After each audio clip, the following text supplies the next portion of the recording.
Okay, so now we're recording. Okay, and welcome to the World Alliance of Qara'im weekly Parsha study with Hakhams Yaakov ben Yisrael and Melech ben Yaakov, weekly Torah portion from a Qara'ite point of view. And we're hoping this is going to catch on and that people are going to start, more and more people are going to start joining us. But even if they don't, no big deal. We just enjoy studying Torah no matter what. But okay, so this week I would actually like to start off with a discussion I had on Facebook, not relating to the weekly Parsha, but relating to Yom Teruah, which is coming up. It started last night. The new moon was observed by many people. It's already here. What's that? Yeah, it's already here. Here we are. So,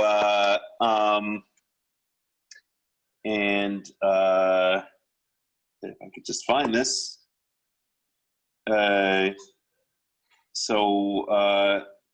I had a discussion. I have a similar discussion almost every year with one rabbinite or another, but I had a discussion on Facebook yesterday with a rabbinite who wanted me to prove to me that Yom Teruah is actually the beginning of is actually the new year. And to do this, he brought the verse. Let me just find here. Oops, that's not the one. Hold on. Just give me 1 second here. You probably think about the verse in Deuteronomy that talks about at the going out of the years. Yeah, exactly. Which is actually talking about the Tekufat Hashanah, which is is basically the change of the year. It doesn't necessarily mean it's the end of the year. And you have an opposite phrase that you find, which is called Teshuvat Hashanah, which means the return of the year. And if one thinks about it, Did I lose everyone?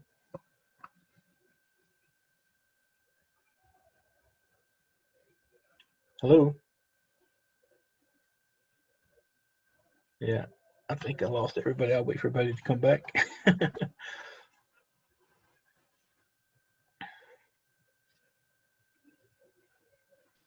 Of the year. Oh, there you are. No, that's yeah. You got him? Yeah.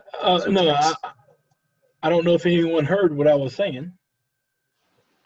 Yeah. But you have two phrases in the Tanakh. You have what's called and I'm going to find it real quick. This is called the Tekufat. Yeah, that's Exodus 34:22.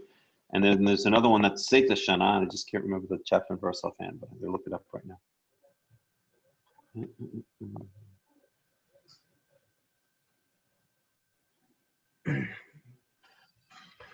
So, yeah. 1 second.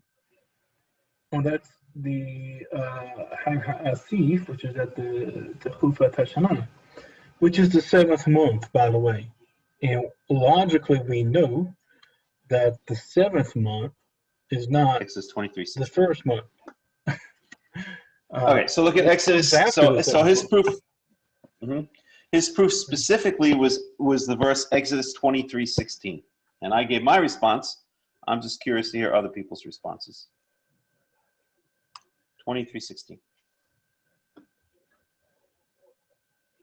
And it's very frustrating to convince these rabbinites that they're wrong because they're so sure of themselves and they're so brainwashed. But if you look at 23:16, that was specifically the verse that he brought.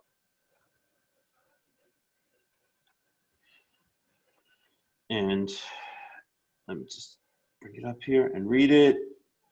So this is, of course, if you live, okay, I'm sorry. Of course, it's Exodus, right? Yeah, Exodus 22:16. Okay.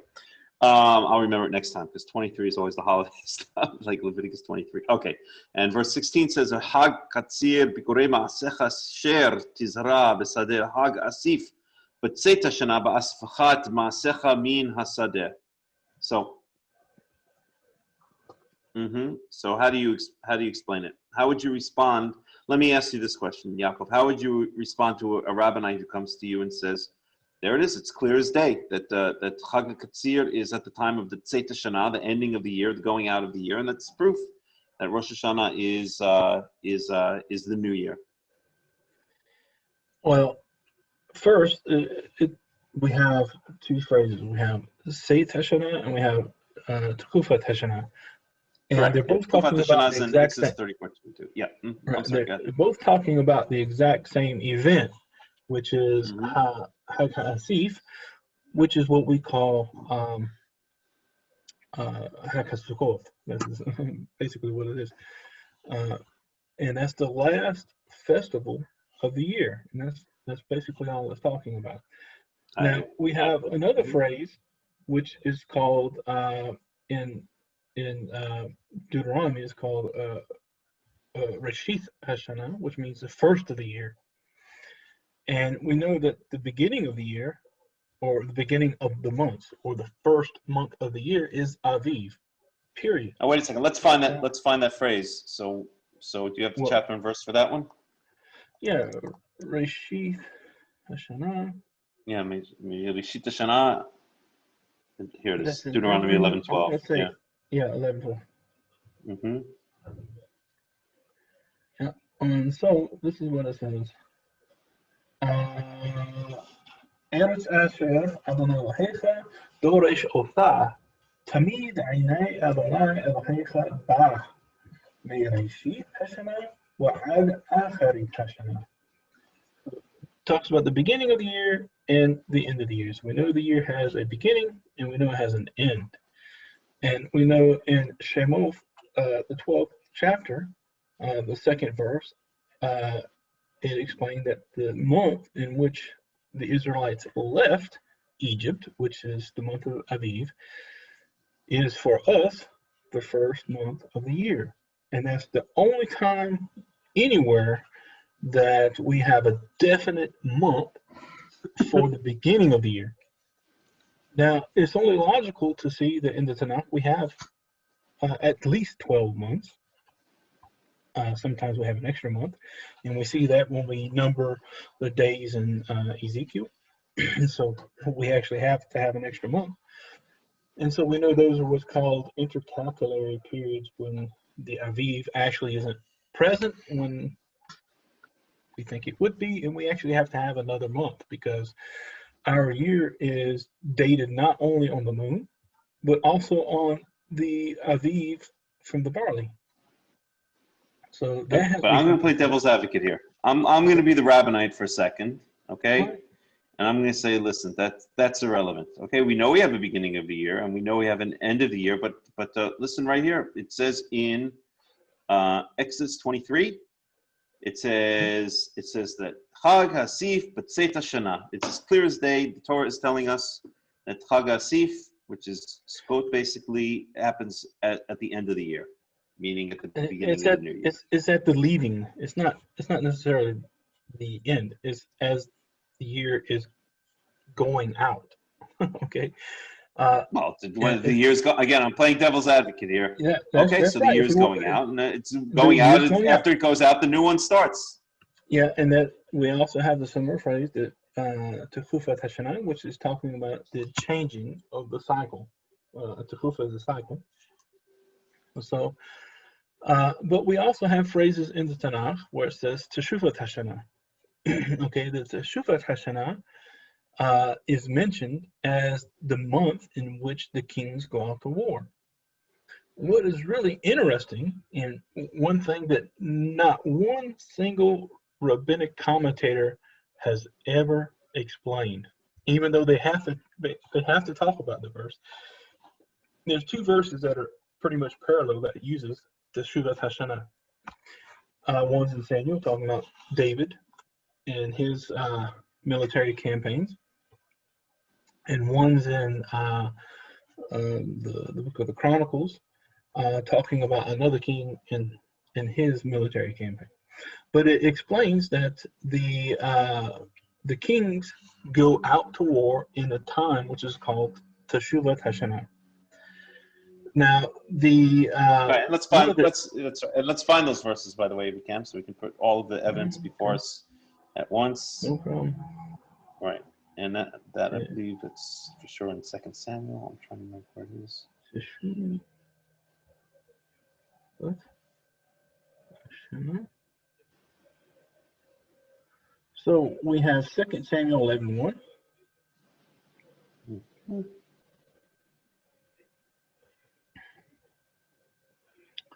And we have it also in the 20th chapter of the First Kings.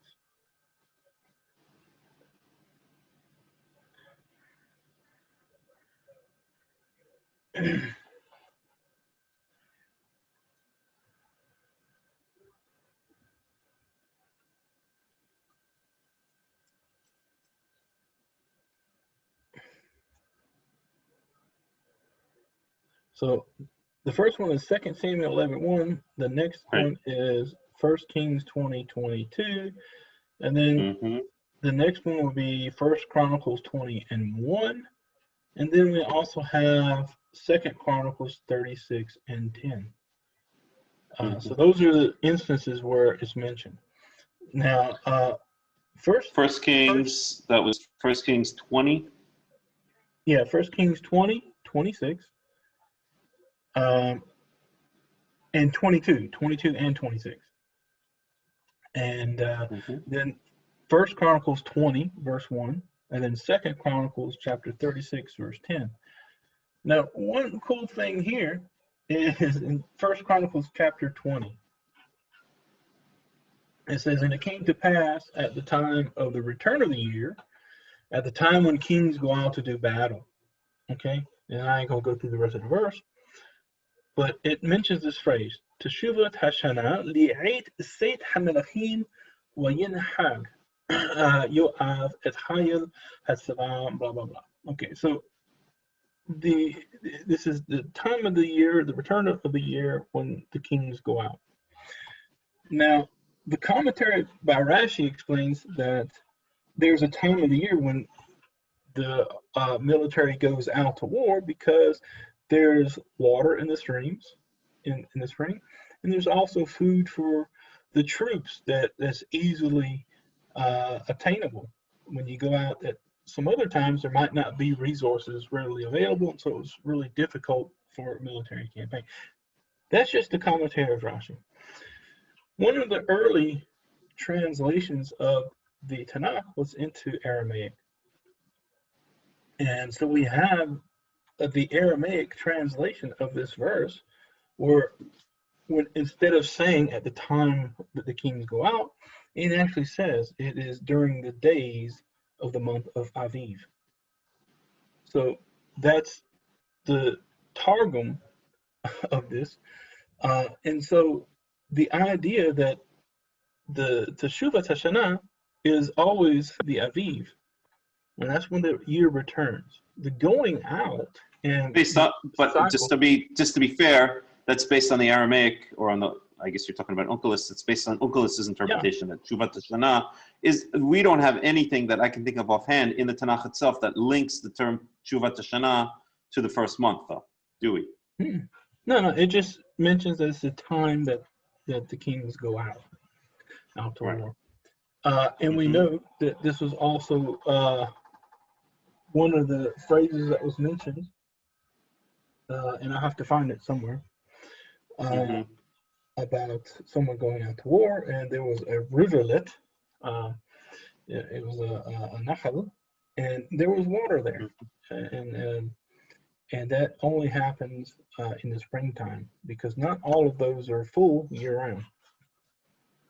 And it's usually okay, but again, playing devil's advocate here, I could say, well, there could be a river in a wadi in Sukkot time, because the rains have already started once again in the land of Israel.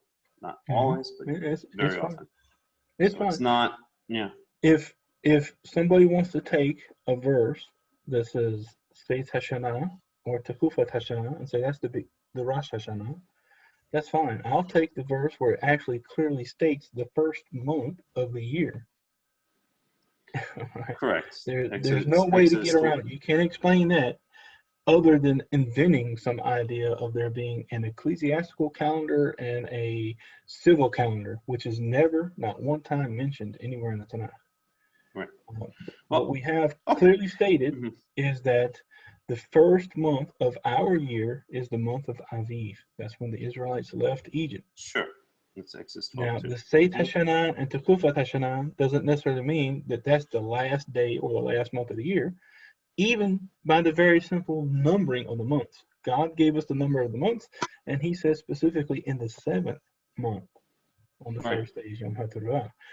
He didn't say at the first month of the year comes the Yom Teruah. That's not mentioned. It says specifically the 7th month. The 7th month nowhere logically begins the year. If it began the year, it would be the first month. And it's never mentioned as the first month, so it can't be the beginning of a year. No matter how you look at it. I mean, logically, textually,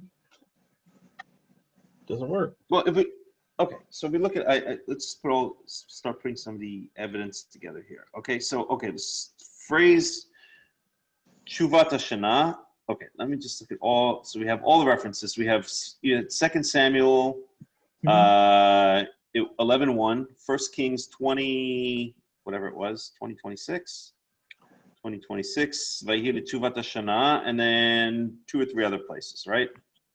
That's what we're talking about here. So Tshuvat HaShana is clearly the opposite of Tzeit HaShana, right? I mean, that's clearly, right? Yeah. And we've got Tzeit HaShana, that's in Exodus 23, where'd it go? I forgot where. Tzeit HaShana, 23:16. And then we've got Tekufat HaShana. So Tekufat HaShana, putting together Exodus 34 and 22, 34:22 and 23:16. So 34:22 says the Chag Shavuot Taseh Lecha Bikorei Katzir Chitim v'Chag Asif Tekufat HaShana. So it's very clear that Tekufat HaShana and Tzeit HaShana are synonyms, basically, because we've got Exodus 34:22 says Tekufat HaShana, and Exodus 23:16 says Tzeit HaShana, and they're both referring to Chag HaKatzir. They're both referring to basically Sukkot, right? All right. Yeah. So that's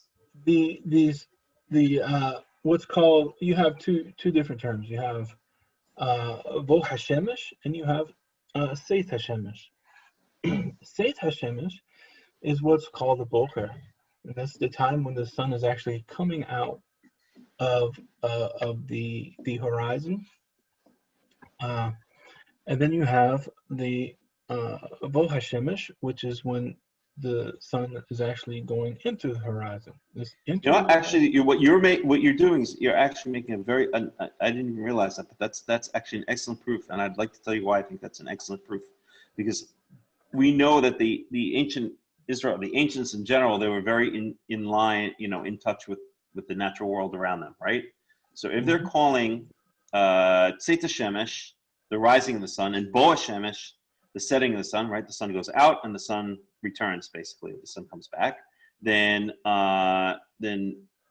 we could say, wait, let me just think this out for 1 second. Well, that's basically a 12-hour period, more or less. I mean, on average, a 12-hour period out of a 24-hour period, right? Roughly, depending on the season. Actually, right now, it happens to be, what is today? Today is September 19th. So it really is actually literally just about a 12-hour period, because we're right at one of the equinoxes. But what we're saying basically is the Seit and Bo of the Shemesh doesn't represent a full 24-hour period. It represents a 12-hour period when the sun comes out and when the sun goes back home, right?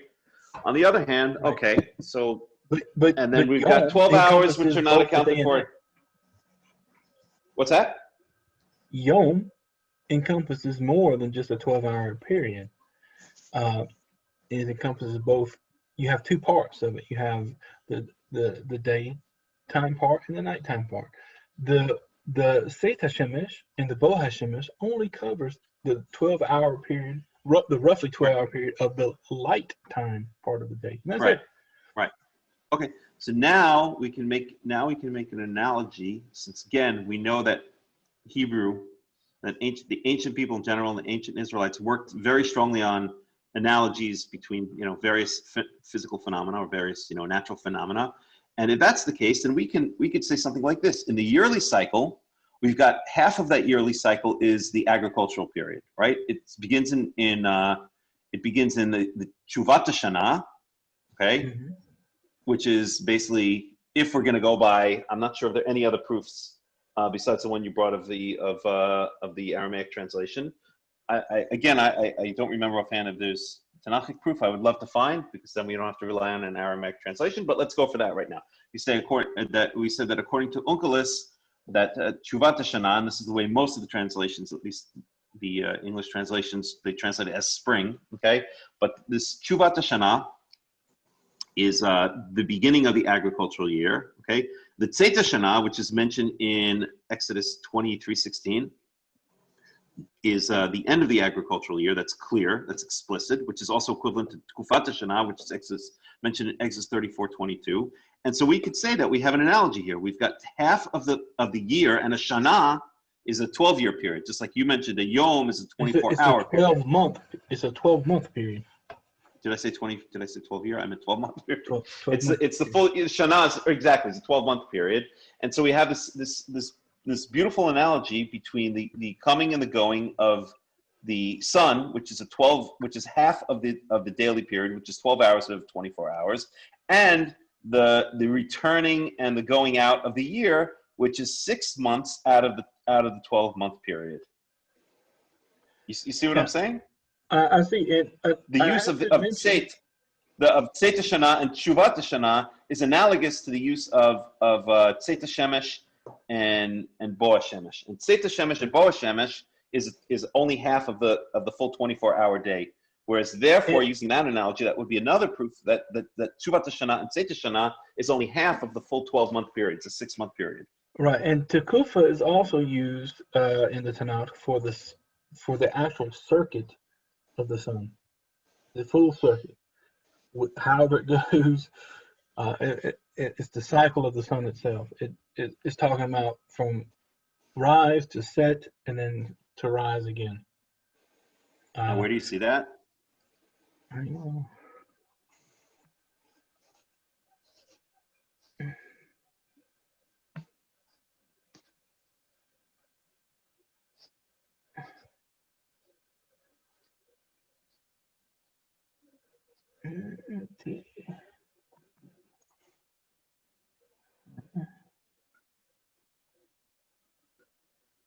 So this is in Psalm 19:7. Is Yitrit Hashemayim, Motzao, Utekofato, and Kesutam. Yaakov, I'm having trouble hearing you. I don't know if it's on your side Yeah, or on my side. this is in Psalm 19:7. Okay. Second.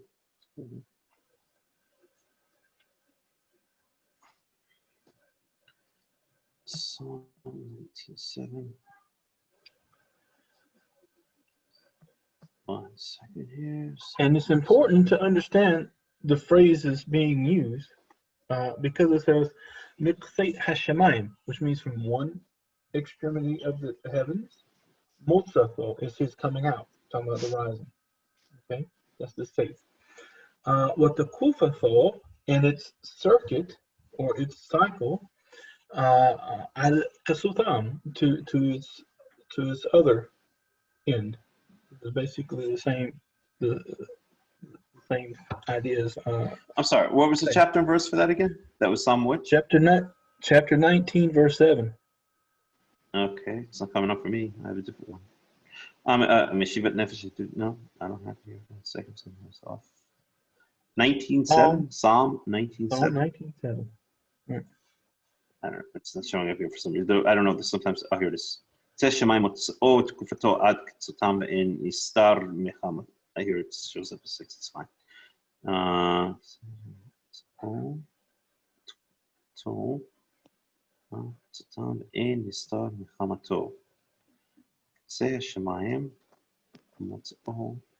That's interesting. That is interesting. Hold on one second. So Yeah, you have that is excellent proof, actually. I like that. you have Kitzah, which is talking about one extremity, is it's Right. coming out. The Ketzoth, this is plural, and it's just saying that the Tekufa encompasses the entire cycle: rising, setting, rising, setting, rising, setting. So and that's all I'm getting at. Is Tekufa just talks about a cycle, and I have to mention too, because one big thing that everyone gets stuck on is the Yovel. We're told. Well, actually, wait. If I could just go back to just one thing here, just to clarify. I think that actually the Tekufa here is not talking. The word Tekufa here in verse here, it shows up 6 for some reason. Tekufato is talking about the setting. The context here is Yom Liyom Yabiyah. One second.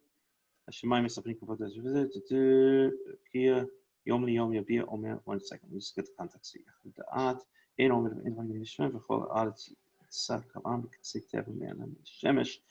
Sam ohel bahem. It's talking about in verse 4, at least it's verse 4 here, it might be verse 5. We're talking about the sun, the shemesh. Okay? Yeah. And then by the time we get to verse, here it's my verse 6 for some reason, it's talking about the sun. From one end of the heavens, it goes out. And it returns, we could say, right? At the other end. It's not the other end. Ketzoth is plural of Ketzeh. It says their end in my Tanakh. It says there in English, so multiple. There, it should be their ends. Ends should be. Ketzoth is the plural of Ketzeh. Okay. It doesn't matter. It's irrelevant. It's fine. It's a plural of Ketzeh. My point is, it's not irrelevant. Why? What's the point of it being plural? Because your argument is that it's talking about that Tekufa is talking about its return, but it's not. It's separated. Utekufato al Kitzofam is the actual clause. Right? The first clause is Mikaseh Hashemayim Mutsa'o. That's the first clause, and it's clearly that from one extremity or one side, however you want to look at it, in that singular, from this side of the heavens is its rise, is its going. All right. However, it says Tekufatho, and his circuit is to the various sides. The circle itself is for both, not only from the rise, but coming back again. That's plural. That's important. Let me think about this for 1 second. 1 second here. May I interject something? Yeah. In verse 5, if you read it, I can't read Hebrew, obviously, but it says it's saying, but their procession goes forth throughout the earth, and their words reach the end of the inhabited world. In their midst he has set the sun. So if you put it in context and you read it down, the there that it's speaking of in verse 7 seems to relate to all of the other things that are going on in the cosmos. Okay. Yeah, and that very well could be, because the entire context is of the heavens itself and the heavenly host, how it speaks to everybody on the planet, regardless of language, because it's specifically saying you don't hear anything, but its speech is still known. The context here in verse, I'm sorry, go ahead, Yaakov. And that's what I'm getting at. However, here it says specifically Motsa'o, his, and the only his here is the Shemesh. That's right. And the rest that would be the Sevaot, which would be her. Because Kufa is I strongly disagree with you. The word Kufato is referring to the setting of the sun, or the return of the sun to the horizon after the day. Okay, so Tom, that's a very strange phrase. I can't at this moment I can't make sense of it. But if we go further, it says ve'ein nistar mechamato. Okay, nothing can hide from its heat. Okay, the context here is clearly that when the sun is out, right? Yeah. So, literally speaking, verse 6 says "Mitzeh shemayim," from the end of the heavens. Motzo is its coming out. Utkufato, and its return. Tekufa never means to me, I return. think. Tekufa never, in any circumstance, it means a cycle, and it's talking about his cycle is according to the Kesuf. Lakif, tekufa means literally to round, to come around, right? Right. That's what it works. That's lakif. That's where it comes from, right? So so it doesn't literally mean return, but it means like the back end. I'm using the word return. Maybe it's a bad way to explain it. The reason why you have Kesuf in the plural, and it's not talking about one could say of the Shemayim, it's talking about both, because it's his Kesuf is al Kesutham, according to their. That's plural. Both is plural. Their ends. It's talking about the heavens itself, and it's talking about the cycle of the sun itself, and that's what it's talking about. That's why it's Utekufatho.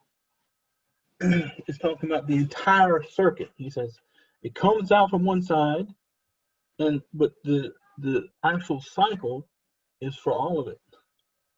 I don't think that's what it's saying there. I don't think that's what it's saying there. I think what it's saying is that it turns around. I believe what it's saying there is it turns around on the other end. Okay. I think again, it's very difficult to parse it there, because again, Psalms is very, very poetic. What does that mean on both of its sides? I'm not even sure that could be approached. It doesn't say literally. both of its sides. It just says it says on its sides. It is on its extremities. Or its edges. Right. And that's the cycle. That's the cycle itself. My point being, the point that I really want. Okay, my point that I really wanted to make here, okay, I think is the way I see this verse is we have the sun going out. That's tzit hashemesh in verse 6. I'm sorry, it's your verse 7, my verse 6 for some reason. And then hufat hashemesh, however you want to parse it, literally, the idea here is that's when the sun comes back. That's the turning around of the sun. Okay, and that's literally what kufa means. It doesn't mean a cycle. It means a circle, I guess, but it means the back end of the circle. Okay, and it says ve'ein nistar mechamato. Okay, and nothing can hide from its heat. So the point that I want to make is we have here a precedent of again a 12-hour cycle within a 24-hour cycle being blocked off by tzeit, by tzeit and or by mutzao and kufato.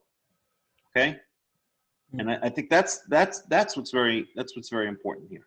All right, and then if we unwind a little bit, now I have so many verses up open here. And by the way, again, English translations don't prove anything, but I choose a random English translation, the NIV. That's the one that always comes up first here, and I actually happen to think it's a decent translation. And it says here, the NIV translates it as it rises at one end of the heavens and makes its circuit to the other. Nothing is deprived of its warmth. Okay, that's just the NIV. I don't know what the other ones say. At any rate, I think the important point here is we have tzeit and tkufa are marking out a half of the full 24-hour cycle. That's the important point. Yeah, in I think it's verse 3. It like I said, it sets the precedent for what you're reading, right? I mean, it should. It's contextual here.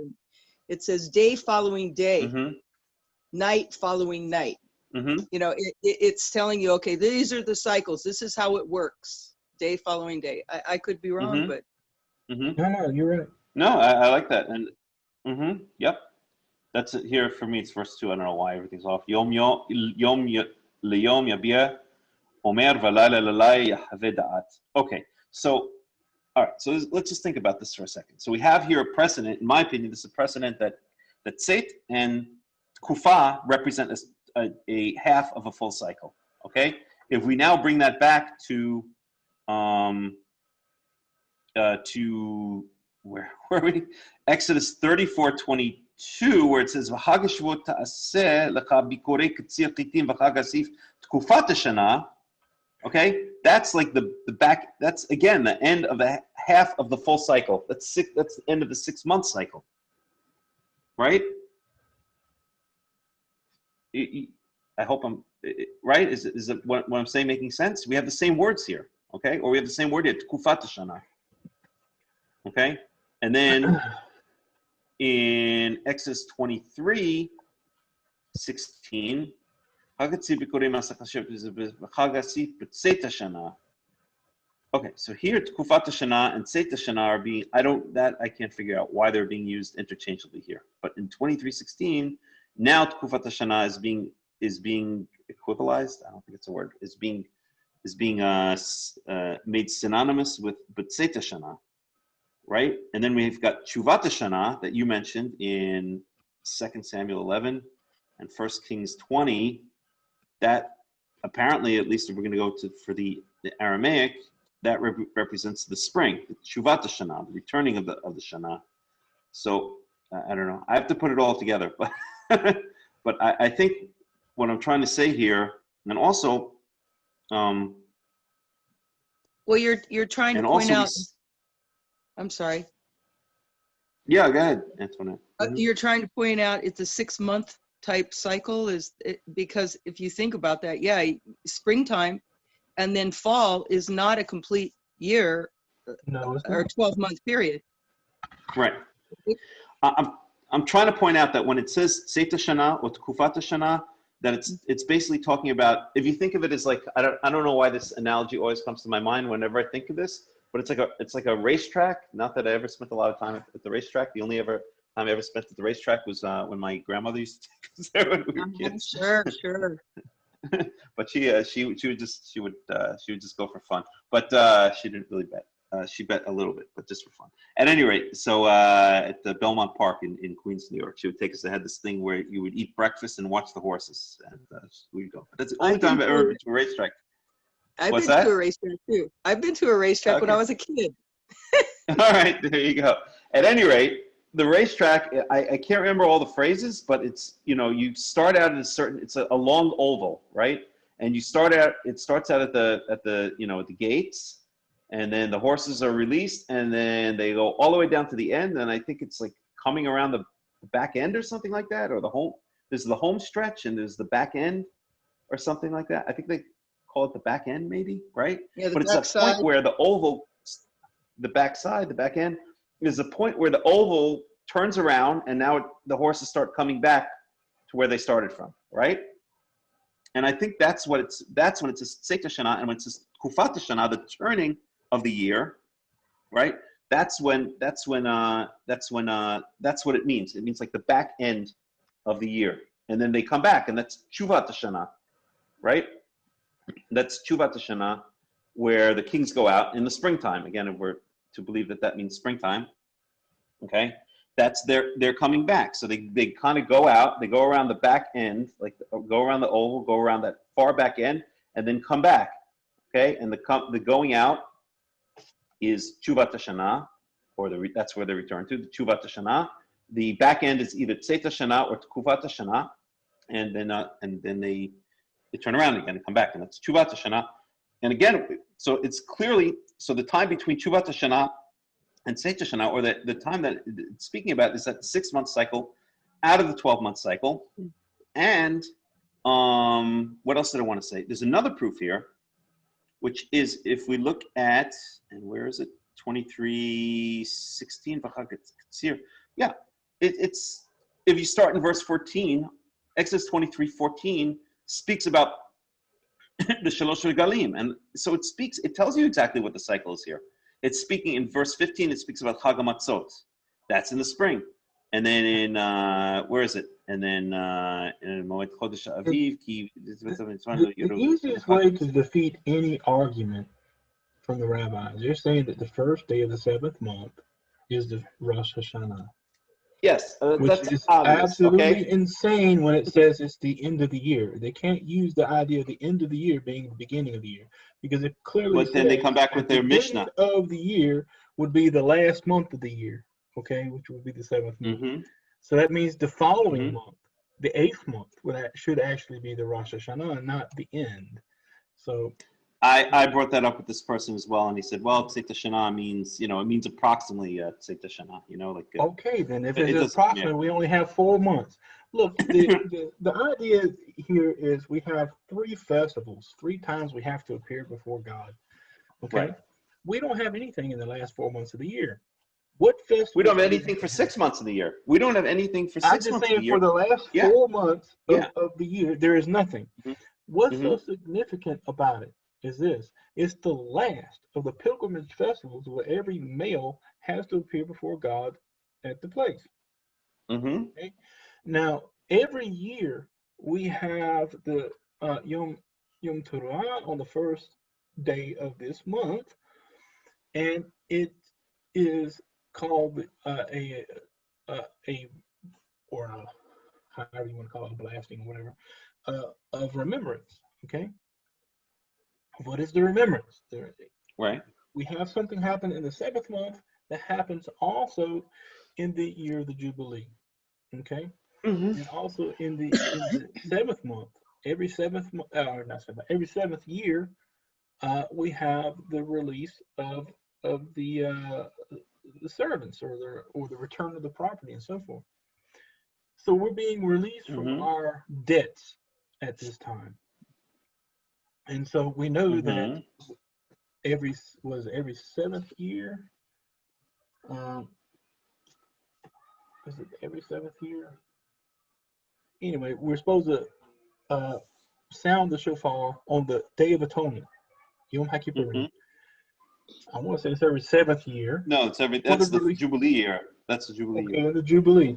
But it's Yeah. the idea is that it's the release of the debts. Let me make sure. I think this is the 7th. I just want to make Can sure. I say something while you're looking? Yep, Something colorful, maybe, a little Mhm. more colorful. Is Yep. I was just thinking about the times, the springtime and the fall, and Mm-hmm. everything comes alive in spring and everything goes to sleep in the fall. And then we have a Mm-hmm. time period, a time of like 5 months or whatever, so, in between where everything's resting. I thought it was just an interesting concept. Yeah, Yeah. but that's so- exactly the point. That there's, Yeah. in Israel, there's an agricultural year, and that's the holiday That's the season point. blocks off the agricultural year. Right. That's the point. Chag HaMatzot And- begins the agricultural year, and Chag Sukkot closes the agricultural year. Period. Yeah, go ahead, Jacob. Right. Now, in Leviticus 25, verse 8 and 9, it talks about counting seven sevens, which is 7 sevens of years. So you'll have 49 years. Now, the Jubilee is not the 49th year, it's actually the 50th year, and it tells you clearly the 50th year is the Jubilee. And that's when we're to proclaim liberty throughout the land, and every man's possession will return. The people will return to their families or whatever. And so the debts are being absolved and stuff is being returned, and it's for the idea of liberty. Now, that's done on the Day of Atonement. Now, the Day of Atonement is the annual day that our sins, our debts for sin, is put away. So we have that every single year. So you have 2 times that you have what's called the Teruah. That's on the 10th of the 7th month and on the 1st of the 7th month.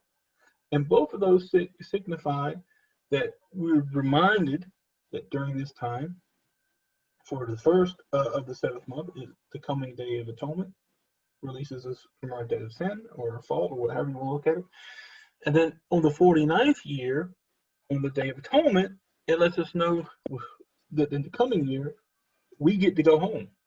Now, it's only possible because it's at that time on the 15th of that month, we have Sukkot. So whether or not the people actually get there in time for Yom HaKippurim, because we're not commanded to be there for Yom HaKippurim, but we're commanded to be there for the days of Sukkot.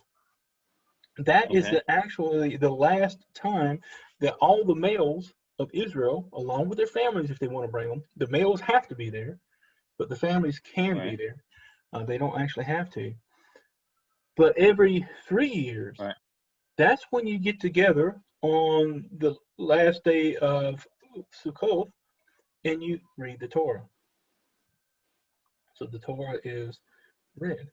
So that's 3 years. It's every 7 years. It's on the Shemitah year you read the Torah, not on the tithing year, I believe. could be right. Anyway, Yeah. I thought it was Anyway, yeah, it's irrelevant. at the end Whatever. of every yeah, that's right. At the end of 7 years. Anyway, you read the Torah at the end of Sukkot, and that's the last time that the males will be together for the year, because there's nothing Okay. going on. There's nothing happening for the last 4 months of every year. Nothing going on. You're hanging out on your property, you're kicking it with your kids or whatever, but you have no responsibilities other than the weekly Shabbat. Well, let's turn for a second then to the Gezer calendar. You guys know the Gezer calendar, of course, right? Mm-hmm. And here it gives the Gezer calendar was dated to when? Let's see here. I don't know, a long time ago. I can't remember. I think around the time of David. Yeah. It starts out, the first month is when you sow the seed. The Asif Right. is when you So, bring in the crops. It starts out basically after Sukkot. Mm-hmm. Okay, we're 2 months gathering. Okay, so this is October, November here. Tishrei Cheshvan. Okay, they have the months. Okay, so I guess it starts off with Sukkot, more or less. Gathering, and then you've got 2 months of planting. So it says here, Tishrei and Cheshvan, and it doesn't say it in the Gezer calendar. This is just the interpretation here. It has been translated as, okay, I'm just looking at the Wikipedia for it. Anyway, this is what it says. 2 months gathering, 2 months planting, 2 months late sowing, 1 month cutting flax, 1 month reaping barley, 1 month reaping and measuring grain, 2 months pruning, and 1 month of summer fruit. Okay, and really all their months are off here that they mentioned in English by a little bit, but that's what the Gezer calendar says. And so basically after the gathering, then we have until I have to go everything off So by 1 month. Okay, so 2 months. So, yeah. So then you've got this. Basically, this is the off time, right? 6 months. 2 months planting. I guess you're planting seeds for the next year. 2 months late sowing. I guess also planting seeds. Doing late planting for the next year. 1 month cutting flax, and then 1 month cutting flax. Okay, and then we have 1 month reaping barley. So this is the beginning. This is where Chag HaMatzot starts, because reaping barley is associated with Chag HaMatzot. 1 month reaping and measuring grain, so that's got to be associated with Shavuot.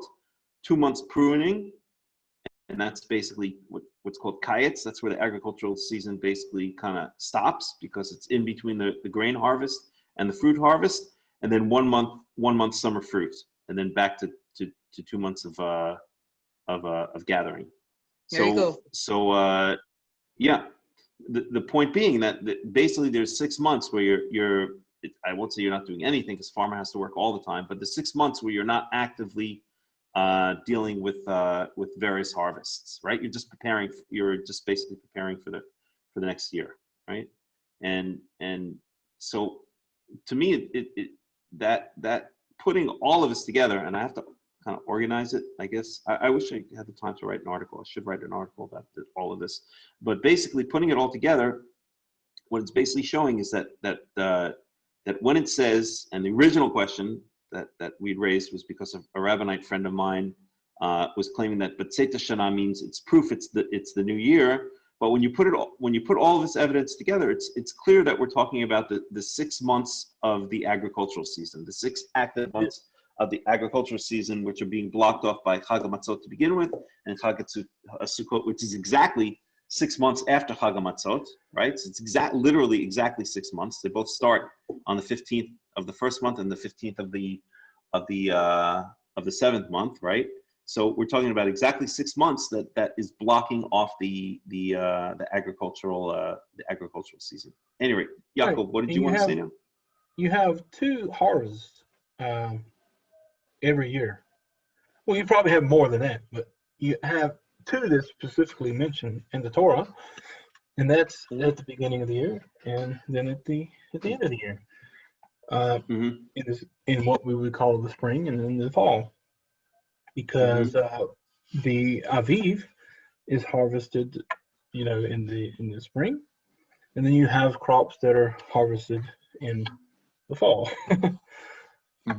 But no matter how anyone wants to spin it, and most rabbinical commentary is just a spin. It's clearly stated, and I'm gonna read it to you so that no one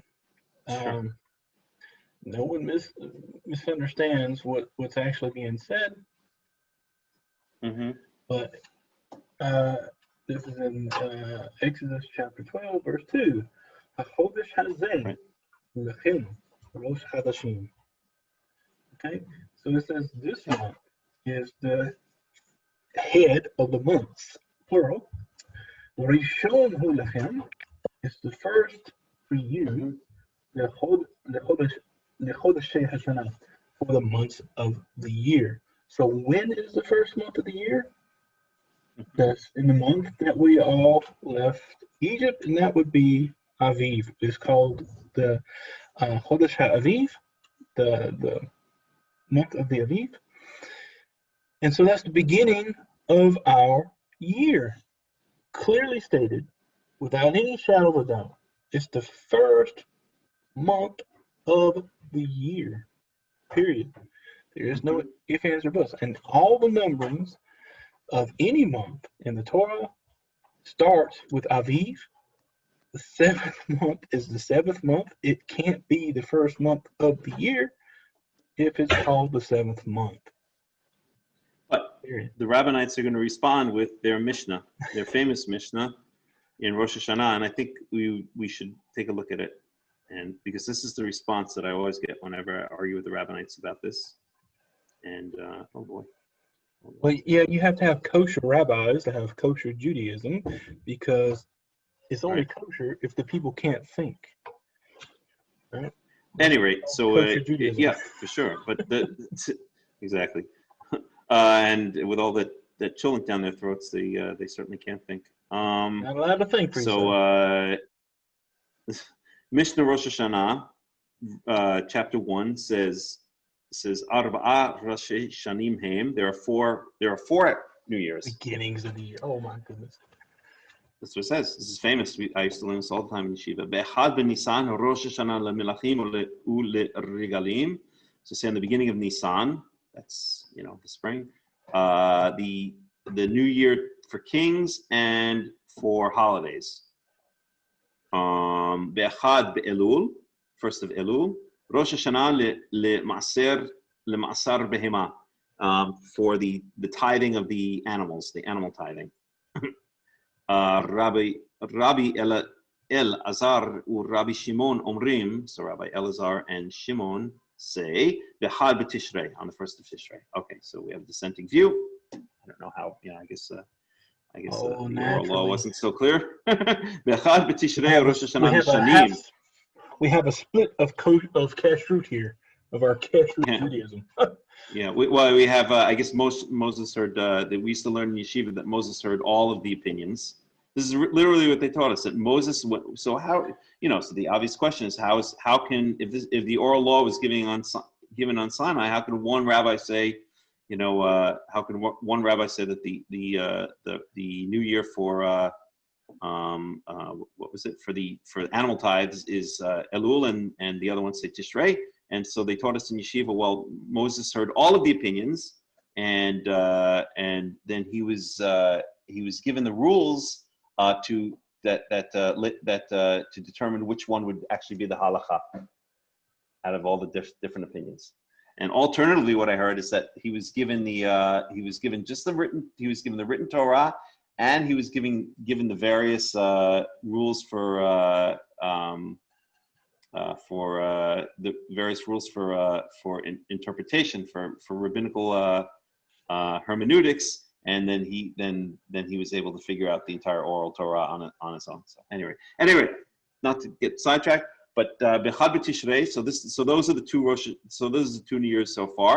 The third one, Bechad B'Tishrei Rosh Hashanah l'Shanim u'Lishmitim u'Liyovelot. On the 1st of Tishrei is the New Year for years, and for Shemitah, and for the Jubilee. Okay, and that's the important one. We'll get to that in a second. L'Nitiyah u'Liyirakot, and also for planting and for vegetables, whatever the heck that means. I forgot. The tithe of vegetables, it says here in the comments. Bechad b'Shvat, and the 1st of Shvat, Rosh Hashanah le'ilan, and it's the New Year for trees. K'divrei Beit Shammai Beit Hillel omrin b'chamisha asar bo. And then so that was Beit Shammai says on the 1st of Shvat is the New Year of trees, and Hillel says it's on the 15th of Shvat, and that in Hebrew 15 would be Tet Vav or 2, and that's where you get the rabbinical holiday of Tu B'Shvat. At any rate, the important thing here is that the Mishnah says Rosh Hashanah l'Shanim. It's saying there are 4 different New Years, but the New Year for years, Bechad B'Tishrei Rosh Hashanah l'Shanim. That's the important verse in this entire Mishnah, and that's what the rabbis say. They say there are many New Years, but the one for counting New Years, whatever the heck that means, is on the 1st of Tishrei. And this is the Mishnah they always used to justify the Yom Teruah being Rosh Hashanah. So one question: what references do they give from the Tanakh for any of this? No, but of course they don't give any references. That goes without saying. This is just the argumentations of the rabbis, but they don't care. They don't care because this we already know. Yeah. This overrides. Today the rabbis are so arrogant they can walk around and say that when they fart, that's a sacred commandment from God. That's how God used to sound the shofar. Now the Gemara might go into it and give the Gemara might go into it and try to give proofs. I don't remember, but user who wants to be remain anonymous says, when is the New Year for Cholent?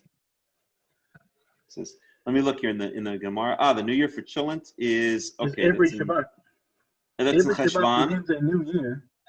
Wait, and the New Year for Fool is in Kislev. So the 1st of Kislev, right. But Yesh Omrim, but Rabbi Elazar says that the New Year. I'm sorry, Rabbi Firuz says the New Year for Fool is on the 25th of Kislev. Anyway. The point of the matter is when people look, the best thing, and you can read this throughout the Tanakh. Right. The best thing that separated the humans from the animals is that God gave us intellect. Okay? And we have the ability to gain wisdom. And so we're told to educate ourselves. In fact, that's a commandment from God to educate the next generation. What are we to educate them in? That's in the Torah. And we have a responsibility. The wise, the Hakham or the Hakama, the wise man or the wise woman, has a responsibility to educate those who don't know. That's their job. That's why it says when talking about the judges, the first time we talk about it is in Exodus chapter 19, I think it is, in Parashath Yisrael, where Yisrael explains to Moses, hey, look, you're going to wear yourself out doing this. He says, first you explain to the people, you pick out wise, able men who are intelligent and can think for themselves, and you tell them what the judgments are, and then they can judge the people. Later in the book of Deuteronomy, in chapter 1, he talks about the same process. And he said that at that time I told you, bring Havur, Anashim Hachamim. So he said, bring wise men, all right, and I will set them as your chiefs, as the leaders of the different size groups, and so forth. And they shall judge without partiality. The difference is that anything that they couldn't decide would go to Moses. Okay. Now, the 70 elders that were chosen to sit with Moses, they're a different category altogether because these were made prophets. And it's very clearly explained that a part of the prophetic spirit of Moses was given to these 70 elders. So in order to be on that Sanhedrin, which is garbage in itself, is you have to be a prophet. There's no other person sitting on that seat except a prophet. And they were able to adjudicate cases all on their own because they were prophets. And they didn't have to run to Moses for every little thing.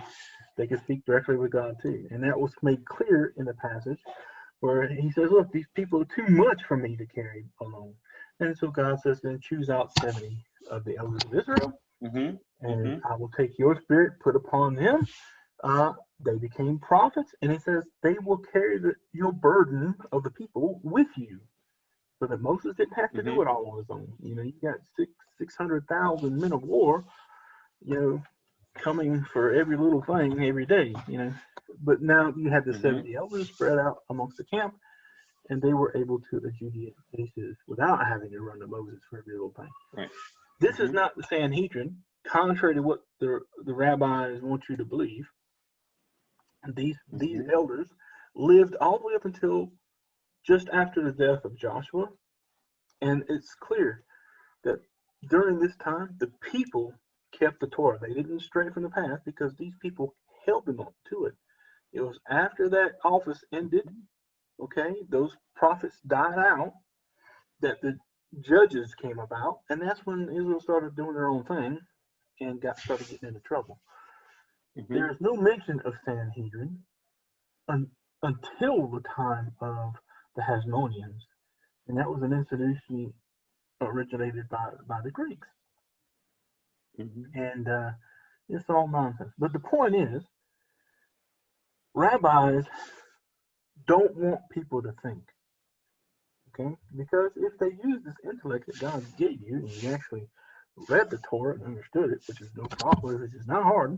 We read a few weeks ago how it's not so hard. You don't have to have someone run up to the heavens to bring it down. It's right here. Here it is. Okay? And if you use your intellect and understand, then you'll see through all this facade that's been pumped down the throats of all the Israelites since, you know, since the time of the Hasmoneans. And you have to understand this movement between what we call Pharisees and Sadducees started about this time. And it was the Pharisees who basically ended up seizing control. And that's all it was ever about, was power and control.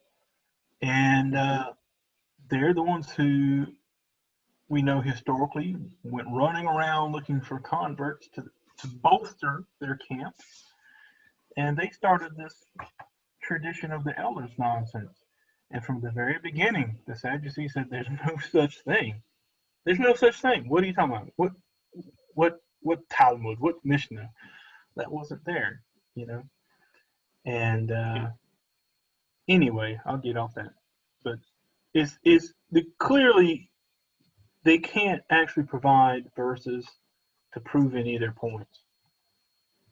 And they only use a few minor verses in the Torah as a means to poke at the Karaites and say, oh, you have to have an oral Torah because God doesn't tell you what the Yom Teruah is or what it's for, but you can extrapolate it. You can use your intellect and come to the conclusion. There's no mention of fasting in the Torah. Why do we fast on Yom HaKippurim? How do we know fasting has to do with the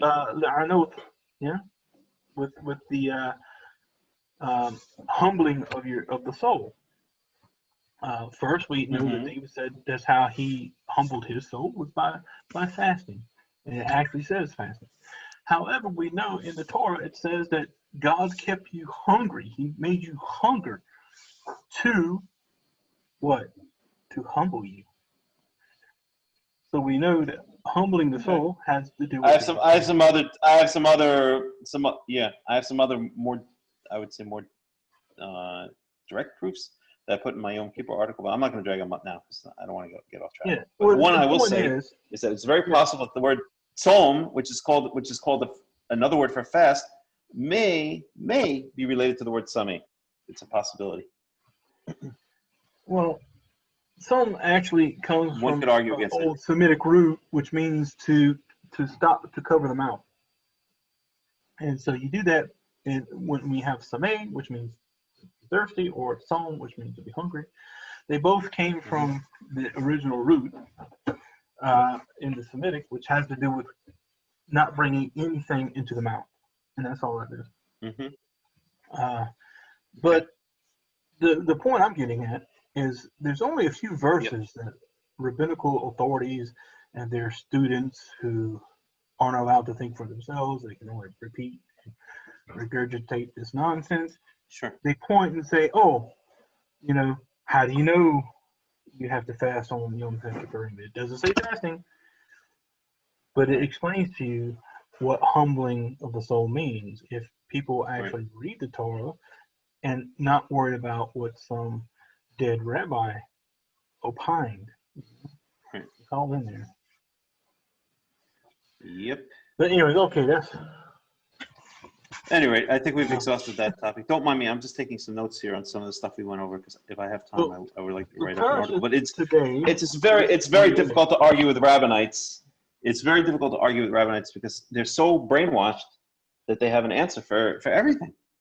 Well, the biggest thing is the only proofs they can get is Talmudic and rabbinic sources. They can't actually prove anything from the Tanakh, and they get angry when you try to say, okay, look, don't use the rabbinical authorities, because if they extrapolate, if they made these rulings and so forth, it has to be based upon this. Show me here where those things are actually based, and then we can talk about it. They can't do it, and they've been brainwashed to think they're not allowed to do it, and this is why you have these videos nowadays talking about kosher Judaism. He's the guy's a real good friend of mine. I don't like to pick on him, but I don't want to say he's a friend. I only know him through the videos, and we chat every now and then on Facebook. But the man loves Torah, okay, and I really, what's so funny? Oh, our visitor from Cuba just made a very funny comment. I just have to read it out loud. It says it's like playing chess with a pigeon. You're clearly winning until they knock down all the pieces, poop all over the board, and then march around as if they won. Yeah, that's true. But anyway, that is such an accurate statement. Yeah. All right, we can go to the Parsha. Don't mind me. I'm just taking some notes because if I can, I would like to write all this stuff up if I have time. So go ahead, Yaakov, and I'll chime in a couple of minutes. So the Parasha is WayYelekh, and basically the Parasha is just one chapter today. This chapter 31. Yeah, it's chapter 31. Hey, it's much better than those Parshas which have, which are like 3 chapters and they're boring, like repetition of names or number. Here we just got one easy one and it's not boring. You know what I'm saying? My cats are fighting. You? Oh, your cats are fighting? Stop fighting, cats!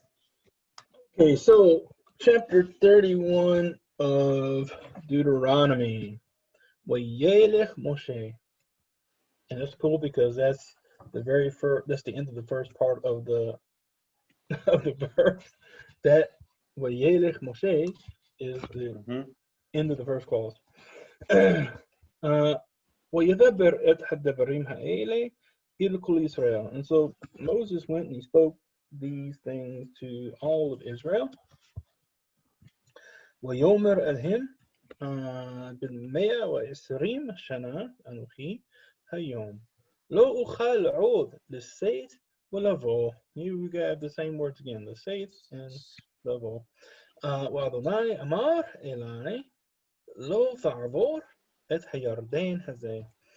And he says to them, I am 120 years old today. I'm no longer able to go out and come in. And God has said to me, you shall not pass over this Jordan.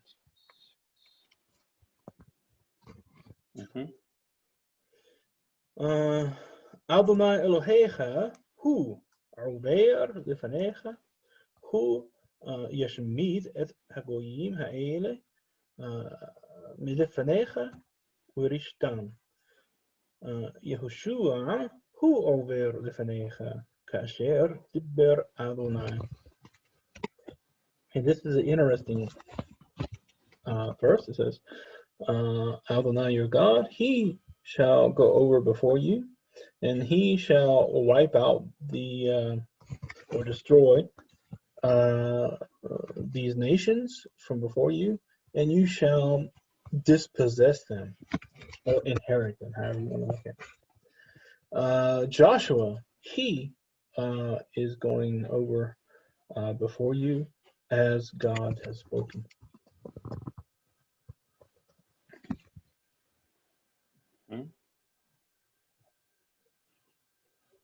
Everything's okay. I'm just looking up. So far, so good. Yeah, no, I'm listening. I'm just taking notes on the other stuff we spoke about because I would really like to write it up. So go ahead, but I'm listening, and I will chime in quickly. So we're seeing. وإحسان أدوناي لهم كأشير عصا لسيحون ولعوق ملخي هائموري ولأرطان أشير هشميد أوثان. And Adonai shall do to them as he did to Sihon and to Og, the kings of the Amorites, and to their land, as he also destroyed them. ולפניהם אדוני לפניכם ועשיתם להם ככל המצווה אשר ציוויתי אצלכם. And Adonai shall give them before you, and you shall do to them according to all of the mitzvah which I'm commanding you.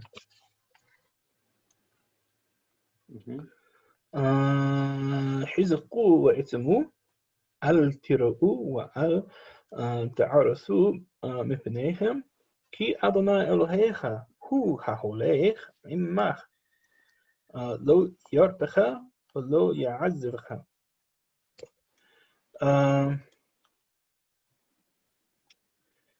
So basically, take strength and take courage. Don't fear, and don't turn back from before them. Talking about the different nations, because they have to drive them out. So he's saying, don't be afraid, because Adonai your God, he's the one who is going with you. He shall not leave you, and he shall not forsake you. And that's the end of the third aliyah already, or the second aliyah. Now comes the beginning of the third aliyah.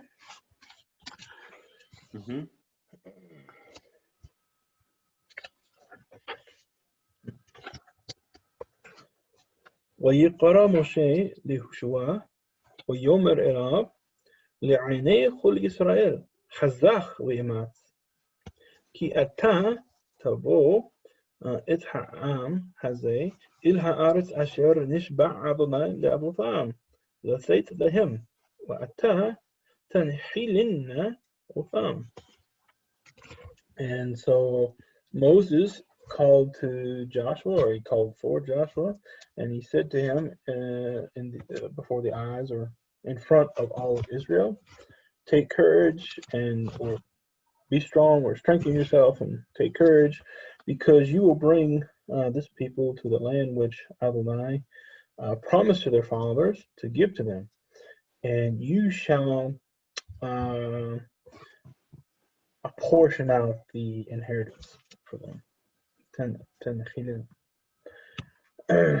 وأدونai hu ha'holech lefanecha hu yihye imach lo yarpecha lo ya'azrecha lo fira lo fechat. This is interesting.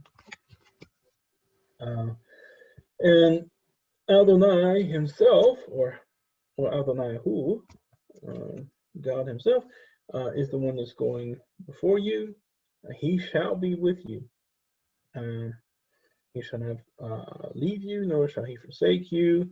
So don't be afraid, and don't be terrified. This is where Sahih, Sahad means this word het, which has to do with fear. It's interesting that this is also the name of the Hittites. The Hitti.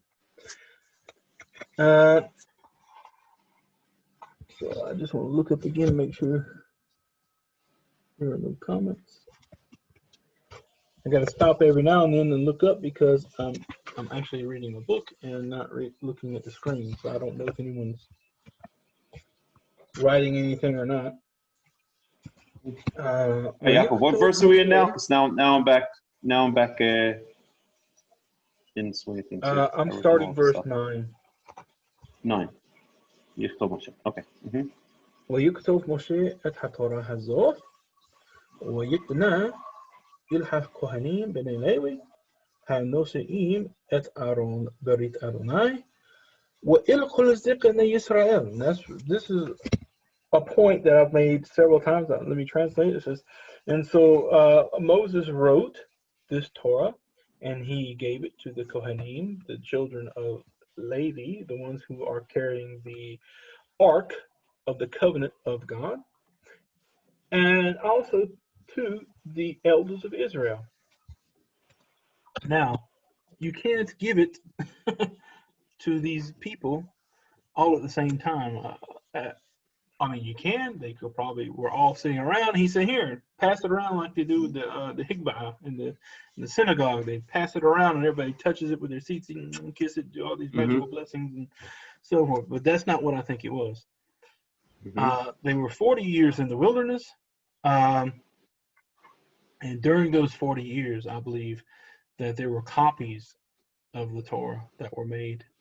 One was put along with the tablets in the sign of the ark, and then they were also given out to the elders of the tribes of Israel. That way they can't go off into their own land and be without a Torah. Making it that they would have Levites and judges and people who were elders of the tribes who actually had a written Torah that they could look at and teach the people. That's how I see this. It sounds logical, yeah. But then again, it begs the question: what is it when it says? And I have to be honest, I still never have gotten an answer for this. In general, when it says "V'yichtov Moshe et haTorah hazot," what are we talking about? Are we talking about the entire book? Are we talking about, Moshe's speech? Are we talking about? I just don't know. Yaakov, your opinion? Yeah. We know that we have the tablets of the law. That's called the Torah. Okay. And what you want to say something? This is Damien. The tablets of the law were called the Torah, and God says, "Come up to the mountain, and I'll give you the tablets of the law, the Torah, the mitzvah." And when that was after he came down and talked to the people the first time, because it says he goes up, he listens to, and it wasn't just him; it was him and Aaron. That's really important because a lot of people miss that when they read it. God told him and Aaron to come up. He spoke to them. Moses went back down, and it says he wrote the Sefer HaBarith. Okay, the Sefer HaBarith is what he read to the people. And then it says, "Come up again, and then I'll give you the tablets of stone." Now Moses was told to write several things. He was told to write the wars of Joshua with the Amalekites. He was told to write down the travel, the itinerary of the Israelites as they moved around. He was told to write the song, okay? And he was also told to write the blessings and the curses. So the scroll itself is, in my opinion, what's called the Torah of Moshe. This is the entire thing put together with context. Whereas the tablets of the law are basically only the commandments that God spoke to Moses while he was on the mountain, and that included also the instructions of how to build the Mishkan and so forth. And we know that not everything was given to Moses in the tablets of law. How do we know this? Because when they get to Moab later, the daughters of Zelophehad come up and say, hey, you know, we got a problem with our inheritance. And so if that was already written, he would already know it. It wouldn't be written that, well, let me go talk with God and we'll come up with a solution. So that part, all those, in fact, we have a scene where it says he comes down with the law, his face is shining, and people began to come to him and ask questions. And it says he would go to the tent of meeting and meet with God. And the people would wait, and they would sit in the doors of their tents facing the tent of meeting and wait for Moses to come out. So this clarifies that there's lots of other things that were asked, situations that come out that might not have been covered and written down on the tablets of stone. And so all of this is what's written in what's called the Torah of Moshe. And this is what, when it says he finished it all, the blessings, the curses, and everything else, that's what he presented to the Kohanim, which is in the side of the Aaron, and also to the elders of Israel, so that they would have not only the history of the creation of the world, but of the beginning of the Hebrew people, the whole point of why we actually even have a Torah, which has to do with why we went to Egypt to begin with and how we came out. And so it's all the backdrop. That was all that was written by Moses. But anyway, that's just my opinion. What's really on it, we don't know. The tablets are gone. Yep. The original document written by Moses is gone. What we have now are the efforts of the elders of Israel to preserve what they had. Yep. I hear you. So, right. Verse 10. With Moshe Otham Lemor. Here we go. This is 7 years. We just talked about it. مقيت شبع الشنين بموعيد شنة الشميتة بحق حسقوف. And so Moses commanded them, and he said, at the end or at the close of 7 years, and that's cool. At the end and the close of 7 years, or mikates of 7 years.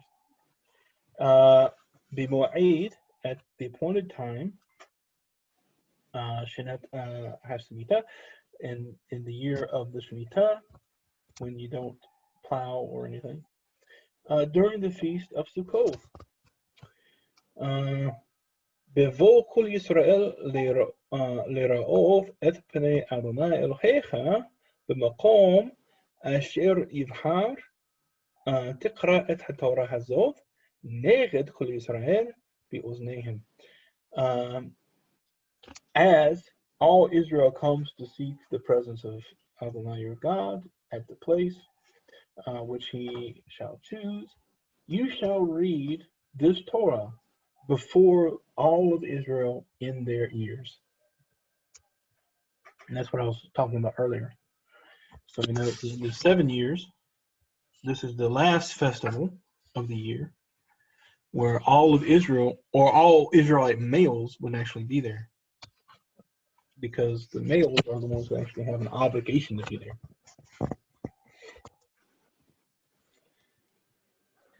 But it does say that you should gather the women, the small children, and stranger. Everybody's supposed to be there for that particular. Doesn't it say that? Following right there, it says. It just says at the feast of Sukkot. Now, in verse 12, gather together the people, the men, right, the women. That's right. The people, and the people. The only ones who actually have a responsibility to be there are the males. It says every male in Israel has to be there. It says that in Hebrew specifically. I don't think it did. I thought it says all the people. Kol Israel, which means all, which isn't specific to the male gender. No. I'll read it. I mean, I know the rabbis believe that, but I don't see that in this particular portion for that particular feast. You have 3 pilgrimage festivals, and this is the last of them. So I'll read to you. You have it 3 times or maybe more.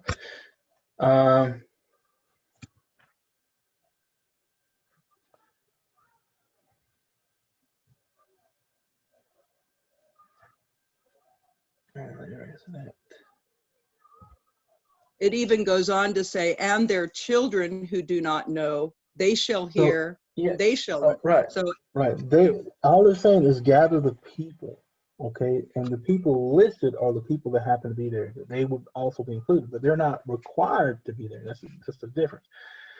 In Exodus 23:17, talking about the different feasts, it says, Shalosh Pe'amim B'Shana.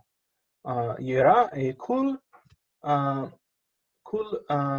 Zakorecha Ipnei Ha'aron Adonai. It says 3 times in the year, every male, all of your males must appear before the before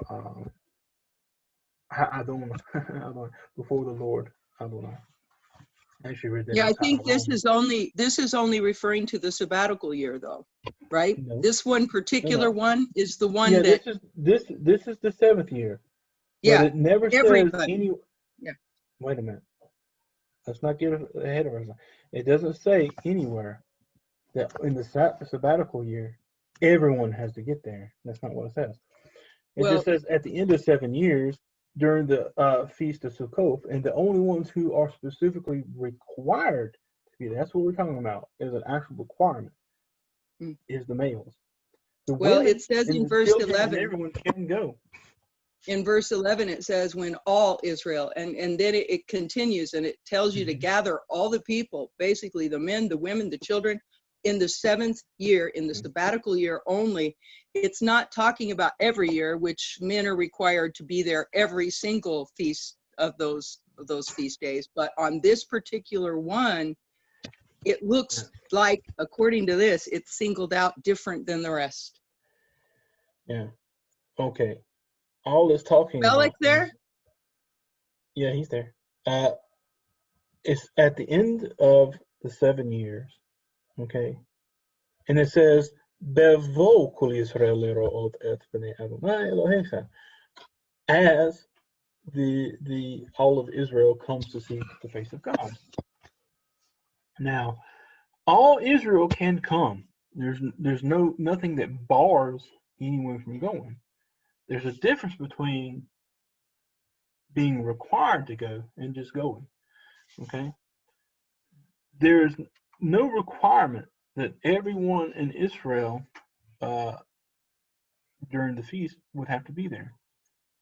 But it says specifically, as all of Israel comes to seek. Well, who's included there in all of Israel? That's the males, and that's what we find in the other parts of the Torah. They're specifically required. However, most won't go alone. They'll bring their families. And we see that throughout the Torah, that the families are expected also to participate and have a simcha, because that's where we take our tithes, our offerings, and we make marriage before God. That's the whole point. But that's not an obligation except on the males. The males are the only ones absolutely obligated to be there. And there's only specific requirements that they don't have to be there. For Pesach, for instance. For Pesach, if they happen to be unclean by touching the dead or on a journey, which means they're somewhere else, then they would actually have to fulfill those requirements in the following month for Pesach only. Well, I disagree, but that's okay. Yeah, disagree. Melech does it all the time. I think that's his habitual first response. But it's not just his. Everyone disagrees with me. That's okay. You don't have to agree with me. That's just the way I see it. So verse 12 is Hakhel et Hakham. So gather the people. Ha'anashim وهالنشيم وهالطاف وغيرך أشر بشعريך למען ישמעו ולמען ילמדו ויראו את אדוני אלוהיכם ושמרו לעשות את כל דברי התורה הזו. So assemble the people, the men, the women, the little ones, the residents which are in your gates, so that they may hear and so that they may learn and they may fear Adonai your God, and that they are careful to observe all the words of this Torah. Uvenehem asher lo yada'u yishma'u v'lamadu liyir'a et Adonai Elohechem kol hayamim asher atem chayim al ha'alama asher atem uberim et hayarden sham al yirishta. And their children which who don't know, they will listen and learn to fear Adonai your God all the days which you shall live upon the land, which you're crossing over the Jordan to go there and to possess it. The Yerishta. Which verse are we in, Yaakov? I just read 13. We're going. 13. Sticking to start 14. All right. Maybe I'll do a couple of verses here for the heck of it. And do you have any comments on the end of 7 years, the reading of the Torah? On the end of 7 years, only that they still do this in Israel. They've reinstated, quote unquote, the Shemitah year.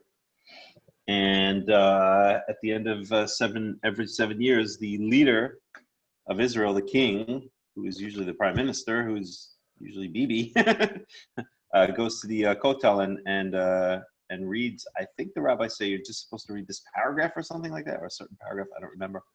And he reads it. It says read all the words of the Torah. But anyway, he definitely does not read all the words of the Torah. But.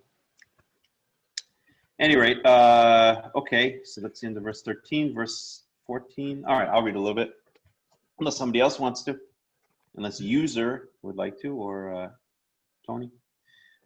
Yeah, you don't have to read it in Hebrew. I read it in Hebrew first because that's all I have is a Hebrew.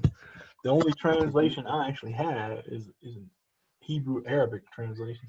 I don't own an English translation unless I look online. But it's okay if you want to read it in English. That's fine. You don't have to always just read it in Hebrew. Well, I think we should. I definitely think we should have the Hebrew because there's no way to launch a discussion off only the English. I think, but all right. Anyway, verse 14. Vayomer Yehovah el Moshe, hen karvu yamecha lamut, kra et Yehoshua. והתייצב באוהל מועד. ועצבנו וילך משה ויהושע ויתייצבו באוהל מועד. So Yehovah said to Moses, behold, the days are coming close that you shall die. Your day is coming. Call over Yehoshua and Yatzvu, both of you should report to the tent of meeting, and I will command him, meaning Yeshua, Yelech Moshe Yeshua, and so Moses and Yeshua stood or reported themselves to the tent of meeting. Verse 15, V'yar Yehovah be'ohel ha'moed, Anan, V'yamod amud Anan al petach ha'ohel, and Yehovah appeared in the tent of meeting in a cloud. Yamod amud Anan al petach ha'ohel, and the column of the cloud stood at the entrance to the tent. Verse 16. I have something I want to say right there because please. The preposition be in Hebrew is more often than not always translated as in, but it doesn't actually always mean in. It can mean with, or even against, or by means of. There's contextually based. And when we look at this, it says Vayera Adonai Ba'ohel. And so Adonai appeared, and we have this phrase Ba'ohel. Does it mean actually in the tent? It can mean at the tent. Okay, and we know that that's correct because it says that the pillar stood before the opening of the Ohel. Mm-hmm. Yep, Now, I agree. Question, yep, I agree 100%. The question always comes about, and I'm gonna read it to you real quick so you'll understand the point I'm getting at. It says way back in the Rashid that says وَيَخُلُّ هَشَمَيْمُ هَآرَسْ وَقُلُّ السَّبَعَامْ وَيَخَلْ أَلُوهِيمْ بَيْيَوْمْ هَالشَّبِيعِي مَلَكْتُ عَشَرَ عَصَا وَيَشْبُث بَيْيَوْمْ هَالشَّبِيعِي بِكُلُّ مَلَكْتُ عَشَرَ عَصَا. Now, the Samaritan version and the Septuagint actually has the sixth day. It doesn't say B'yom HaShivi'i, it says B'yom HaShishi. Right. And the reasoning why they have it, what it really was, no one can actually point to because we don't have the original document. But if you want to say it's the sixth day, we know that he stopped work on the sixth day because he rested on the seventh. So the idea, Bayom Hashiri'i means specifically in the seventh day, as being illogical, is disproved by several other passages in the Torah and throughout the Tanakh, where it doesn't actually mean on the exact day. Okay, just like here, it is up at, you come to the seventh day, and that's when the work ceased. Just like you come to the Ohel, you didn't go in it yet, but you're at the Ohel. Okay? Yep. It's the same idea here. It was at the seventh day that everything was already finished and completed, so that on the seventh day, there was nothing, the work was done. And again, the problems with this come from, the problems with this, and this is, I guess, it's always people who don't understand the Torah correctly, be it the Rabbinites or be it the Samaritans. They tend to over literalize. So b always has to be in or on, and so therefore they have to start coming up with their own, oral law in a certain sense. So the Samaritans came up with their own oral law by literally modifying the text of the written Torah, and the rabbis came up with their own oral law by, I don't know, inviting in the Romans. Take everyone over. So, but yep, yep, definitely. All of the prepositions, one could say, are very malleable, whether it's be or le or al or even mi. They all tend to be or k or ki, right? And these are all very, very malleable prepositions, and it just goes to show how different a language ancient Hebrew is from modern languages, where there's a lot left to the context and the imagination, the mood, rather than everything being pinned down, word for word. So. Yep. But I just want to point that out. Yep. I just gave a I said in the tent just because I couldn't think of any. I didn't want to start trying to figure out exactly. I was giving a simple, straightforward translation, but I agree with you 100%. Okay, verse 16. V'yomer Yehovah el Moshe hincha shochev im avotecha, and Yehovah said to Moses, "Behold, you will now lie with your fathers. Come, ha'am hazeh v'zana acharei Elohei nechar, and this nation shall rise up and solidify itself and lust after or play the harlot after foreign gods, Elohei nechar haaretz, the foreign gods of the land, asher hu ba shama, to where it is going. In other words, to where the nation is going. Bikirbo, in its midst. In other words, these foreign gods in the midst of where the nation is going. Azavani, and they shall leave me, they shall abandon me, Heferet Briti, and they shall nullify my covenant, Asher Karati Ito, which I cut with the nation. Mm-hmm. Okay. Verse 17, Hara Api Bo. Well, Yep. just You want to say before you something get there. Sure. Yeah, I Please. want to say something really cool. Yeah. When we look at the phrase, Elohei Nechar Haaretz, this is what's called the construct form. And the Elohei is actually the construct. Nechar is also a construct. The absolute is the land. So we know that the land is the end of the process. Whenever you have nouns or adjectives which would qualify words in the construct, they always come at the end, and they have to follow suit with whatever words that they're qualifying. Indefiniteness, that means they either have the definite article or they don't. Gender, masculine or feminine, and also number, so either plural or singular. Here, Nechar is talking about the foreigner of the land. And so it doesn't matter, it's not necessarily foreign gods, but it's the gods of the foreigner of the land. And so as they go in to the land, these people are called foreigners. I just wanted to point that out. It's not that the gods are called foreign, but the people themselves specifically are called foreign. And that means they're not supposed to be there. So even today, in today's political climate, we have this idea that the Palestinian people originated in Canaan, and that's not true. The Torah is very clear that it came from another place. And so when they get there, it's the Canaanites are also in there, but the Palestinians are amongst the Canaanite people. They're all called the foreigners of the land.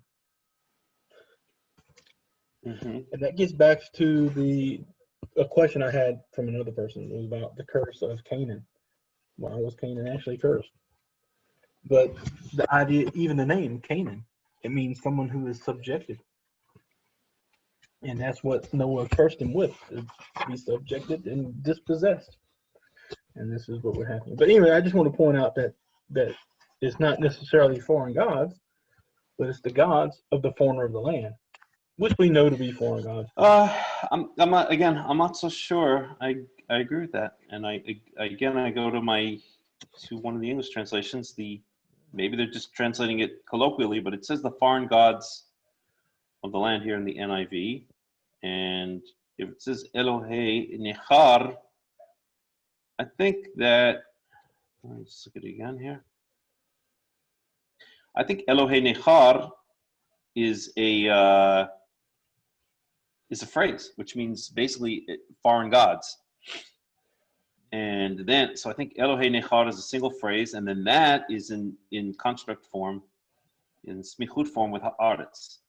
So Nechar is Nechar haaretz. It could go either way. I'm not sure. Here it says, let's see, of the foreigners, Nechar Elohei Nechar haaretz. Well, let me just think about this one second. I don't know. I'd have to investigate it more. But I think that the phrase Elohei Nechar just means foreign gods. In other words, it's another way of saying Elohim Nochriim.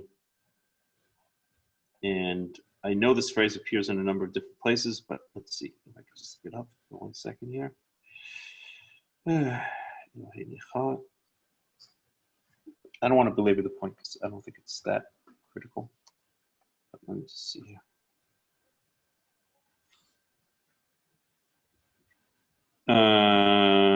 No, it only appears in that one place. Elohei Nechar haaretz. I'm just going to just look at some other translations just for my own curiosity. So let's see. It's 31. Elohei Nechar haaretz. All right, whatever. I don't want to belabor the point. I'm not so sure I agree with that assessment. I think the phrase Elohei Nechar just means foreign gods, and then it means the foreign gods of the land, rather than the gods of the foreigner of the land. But I could be wrong on that one. Not sure. All right. So we are up to which verse? We are up to 17. verse 17. Yeah. V'chara api bo, and I will become furious with him, with the nation, B'yomahu, on that day. V'zavtim, and I shall abandon them. V'stati panai mehem, and I shall hide my face from them. And by the way, now we have a switching from singular to plural, which we see a lot in the Torah.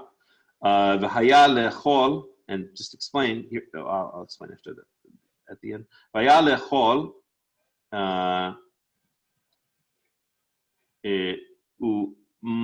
matza'uhu ra'ot rabot. One second here. V'stati panai mehem v'haya lechol le'ochel. Okay, and they're going to be for food, like they're going to be eaten alive. Matza'uhu ra'ot rabot, and many evils shall find them, shall come upon them. V'tzarot, and many troubles. V'amar b'yomahu, and they shall say, the nation shall say on that day, Halo al ki en Elohei b'kirbi. Is this not because there is no God in my midst, in our midst? That these horrible things have come upon us. So there's a lot of switching from singular to Hebrew, right? I'm from singular to plural, because you have at the beginning of V'chara apibo, I will become furious with, literally it says with it, meaning with the nation. And then it says B'yomahu, on that day, V'azavtim, and I shall leave them. Now it switches to plural. I shall become furious with it, and I shall abandon them. V'stati panai mehem, and I shall hide my face from them. Haya, here it says le'echol. I don't know if it's supposed to be, I don't know if this is a typo and it should be le'ocha, but basically I think the meaning here is that they should be for fodder, they shall be eaten alive, basically. Umatza'uhu, and matza'u is, and they shall find, and they shall find him, ra'ot rabot. In other words, now it goes back to the singular, meaning the nation. But this is common, that when you're speaking about the nation of Israel, that it switches back and forth often between singular and plural. And we see that a bunch of times in this sentence. Just wanted to point that out. Yaakov, anything you want to point out about this sentence? No. Okay. Verse Can 18. I say Yes, please, Tony. I was going to say it is interesting the way that changes back and forth, because it's, Hashem's he's focusing on the nation itself, but yet he's bringing it down to each specific individual also. So in a sense, it looks like he's saying, yes, I'm doing this, but then there's individuals within Israel that, it's specific to. Does that make sense? I don't know. But that's why way it changes like that, because the whole nation as a whole may be in this situation, but there are specific people within the nation, kind of like we had with Korah, right? It wasn't everybody, but there was a specific group. So it's just interesting. It's just interesting. Okay, that's an interesting point. You're saying that you'll get angry with the whole nation, but you're saying there's a certain subset of the nation of Israel that's causing all these problems, and then when it switches to plural, it's referring specifically to that subset and not to the entire nation. That's basically what you're saying. That's what I see in it, but I could be wrong, but okay. I personally think that this is just the way the Torah expresses itself. When it's speaking about a collective, it will switch basically indiscriminately between singular and plural. And I don't read any greater meaning into it than that, but who knows? I could be wrong as well. All right, so verse 18, Anochi haster astir panai beyomahu, and I shall, and here you have this repetition of the verb of the word in Hebrew, and as we've mentioned many times in these studies, that always means emphasis, right? Like in English saying it's very, very hot outside, right? Here it's Anochi haster astir, I will very certainly, or I will certainly, they usually translate as certainly or of surety, hide my face on that day. Al ken hara'a asher asa al kol hara'a asher asa, because of all the evil, which now it's singular again, he has done, and he is referring to the nation here, clearly based on the context. I will hide my face on the day because of all of the evil that the nation has done. Ki pana el Elohim acharim, because he has turned to other gods. Okay. Verse 19. If anyone has any comments, just just chime in. And now, write down for yourselves this poem. Another thing that was written. Yeah, I see. I wish I could say I have an answer to all these things, but I never know what it's referring to when it says this Torah, this song, this, usually Torah. I just haven't come up with an answer yet, so I have to be honest and say I don't know. But let's see what it says. Okay. Well, here it's speaking about. Okay. All right. Let's go on. Now we'll see. And now write down for yourselves this poem. V'lamda et bnei Yisrael sima befihem, and here it says, in my text it says lamda. It really should be limda, and I'm not sure why it says the lamda, unless either it's a textual error here, or that in biblical Hebrew, in this context, it could also mean to teach. The simple form of the verb, the pa'al form of the verb, can also mean here the transitive, rather than the intransitive, to teach, rather than just to learn. Lamda et bnei Yisrael, and you shall teach it to the children of Israel. Sima befihem, and place it, and that's the poetic form of, I'm sorry, that would actually be sim'ah, place it, and the and the hey with the nikud would be referring back to the shirah. So place it befihem, place it in their mouths. Leva'an tiyeh li hashirah hazot le'ed b'vnei Yisrael. In order that this song, this poem, shall be as a witness for the children of Israel. Anybody want to say anything? Yaakov, anything you want to add grammatically there? There's a lot going on grammatically. No. Okay. Verse 20, Ki avi'enu el ha'adama asher nishbati la'avotav, because I shall bring him, again, the singular referring to the nation, I shall bring the nation to the land which I swore to his fathers, to its fathers, the nation's fathers, Zavat Chalav Dvash, a land flowing with milk and honey. And okay, I'll get back to that afterwards. Ve'achal, ve'sava, ve'dashen, ve'pana el Elohim acharim. And he, meaning the nation, shall eat and shall become full, shall become satisfied. And the dashen, how would you even translate that? That would be like dashen is like to grow, I guess, or to like fill out. It comes from dashen is a I don't know. I honestly don't even know how to translate that. So let's go to the English translation for that one. Grow fat, they translate it as. Okay.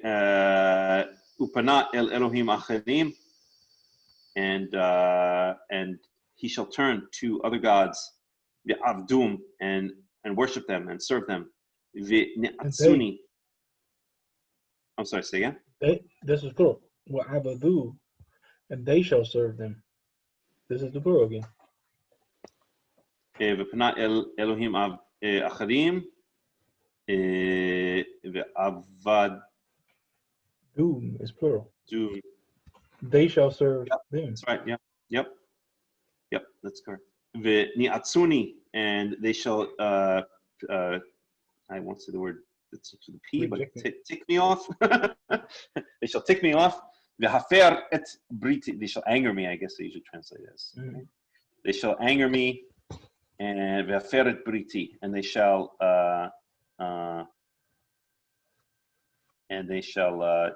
nullify my covenant.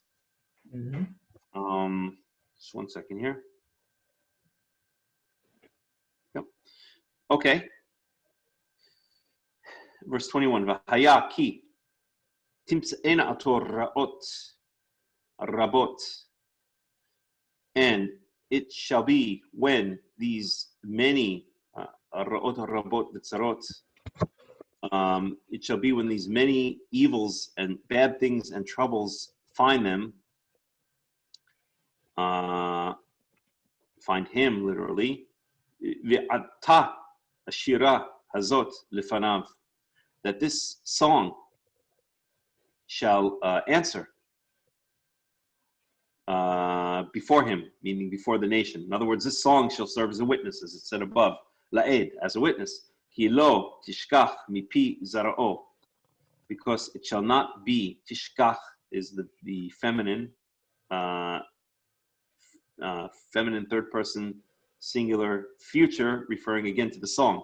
Ki lo tishkach mipi zara'o, because it shall not be forgotten from the mouths of his seed, of the nation's seed. Ki yadati et yitzro, because I know his nature. I guess I would translate nature as, I know his nature. Asher hu asa hayom, which asher hu asa hayom. I know his nature. I guess which he does today, or which he is today. As he's doing today. Yeah. Yeah. Present as he's doing today. Right. B'terem avienu el haaretz, even before I bring into the land asher nishbati, which I have sworn. Verse 22. If anybody has any comments, please chime in. Verse 22. V'yachtov Moshe et hashira hazot biyom hahu v'yilmada et bnei Yisrael. And Moshe wrote down this poem, the song, on that day. Yes. This is what I was saying earlier. Yeah. About the presenting of the Torah to the Kohanim and also the elders of Israel. We have it in the plural, chitavu lachem, the Shira, okay? And then we have it here where it says Moses is the one who wrote it, right? And this is what, it's verses like this which make me suppose, it's only a supposition, that while he was in the wilderness or wherever, that he wrote copies. And if you think that he was busy just writing copies, that would be incorrect, because I think he had a group of people, probably those elders which were chosen, which would also write copies for themselves, because we have chitavu lachem. That's, you shall do it for yourselves, write it for you. But it was actually Moses who wrote it. So Moses wrote it, and probably the people, the elders of the people, copied it, which is why it was given to the Kohanim. We know only one copy was given to the Kohanim, and then it was given also to the elders of Israel. So that's how, in my opinion, it would have been accomplished, that the elders of Israel also had, or was given, the Torah, because it says when he completed it, writing to the end, then he gave it to them. We'll see that later. But anyway, just to point out, we have the plural, but then the singular. And this is speaking of Moses and the people. Okay. Where were we? V'yachtov Moshe et hashira hazot, and Moshe wrote down this song on that day, v'yilmada et bnei Yisrael, and taught it to the children of Israel. Verse 23, Vaitzav et Yeshua ben Nun, and he commanded Joshua the son of Nun, Wayomer, saying, Hazak ve'amotz, strong and brave, be strong and brave. Ki atat tavi et bnei Yisrael el haaretz asher nishbati lehem anochi ehyeh imach. And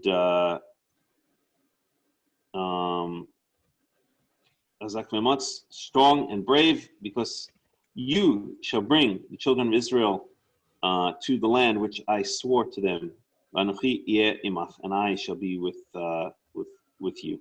That's God speaking. Okay. Verse 24, the law is placed in the ark. Vayhi kechalot Moshe lichtov et divrei haTorah hazot al sefer ad tumam, and it was as kechalot Moshe, as Moshe finished writing the words of this Torah upon a scroll until the very end. In other words, the entire thing. Vitzav Moshe et haleviim nosei Aron brit Yehovah lemor. And Moses commanded the Levites, the ones who carry the ark of the covenant of Yehovah, saying, Lakoch et sefer Torah hazeh. Take this book of the Torah, v'samtem oto mitzad Aron brit Yehovah, and place it at the side of the ark of the covenant of Yehovah, your God, Elohechem, v'haya sham b'cha le'ed, and it shall be, v'haya sham b'cha le'ed, and it shall be there for you as a witness. And another example where bicha, the preposition but, does not mean in you, it means for you or with you or regarding you. I guess it means for you in this case. Verse 27, Ki anochi yadati et mericha ואת ערפך הקשה הן בעודני חי עמכם היום. Okay, let's write this down.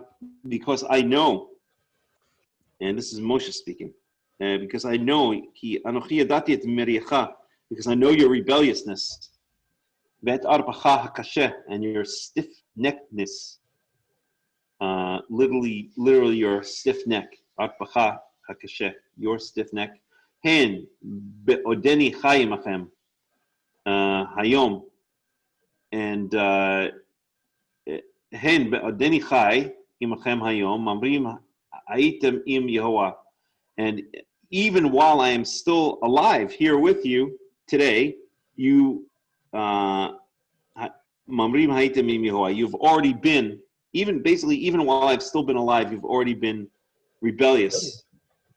Im Yehovah, against Yehovah, literally with Yehovah. Va'afki achremoti, and how much more so after I die, after my death. Verse 28. Hakilu elai et kol ziknei shittachem, gather together, congregate to me all of the elders of your tribes, v'shotrechem, and your police officers, v'dabra ba'aznehem, and I will speak into their ears, et devreim ha'ele, these words, ve'aida bam et hashemayim et ha'aretz, and I will call for, translate this as, I will call for witnesses for them, the heaven and the earth. And of course, this is referring to, this is a phrase that's been used a number of times when God says, or when Moshe says, the heaven and the earth shall be witnesses. It means a number of things, but one thing it means is if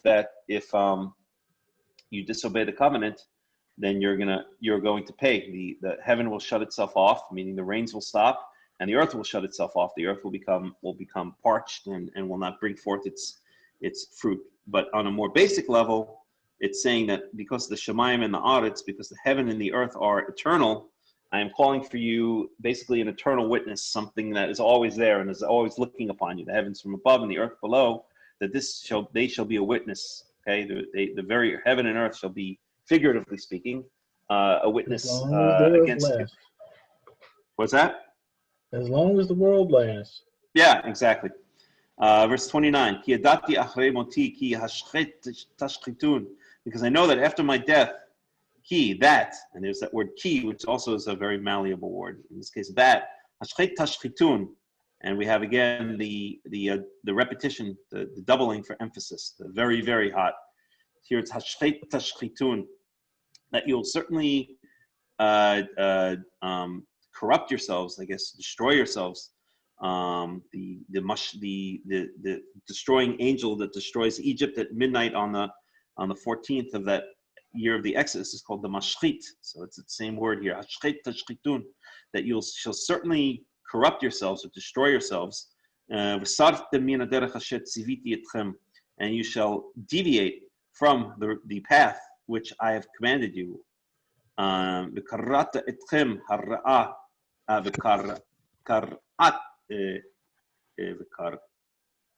should be okay. That one again. It should be karta itchem. Okay, karat. That one I'll have to think about afterwards. But at any rate, it's saying that karat itchem hara'a ba'acharit hayamim. Yeah, and this is karat. This is one of those words I was telling you earlier. Yeah. Normally, kara is written with a hey. Right. But yeah, oftentimes this, because this means to meet.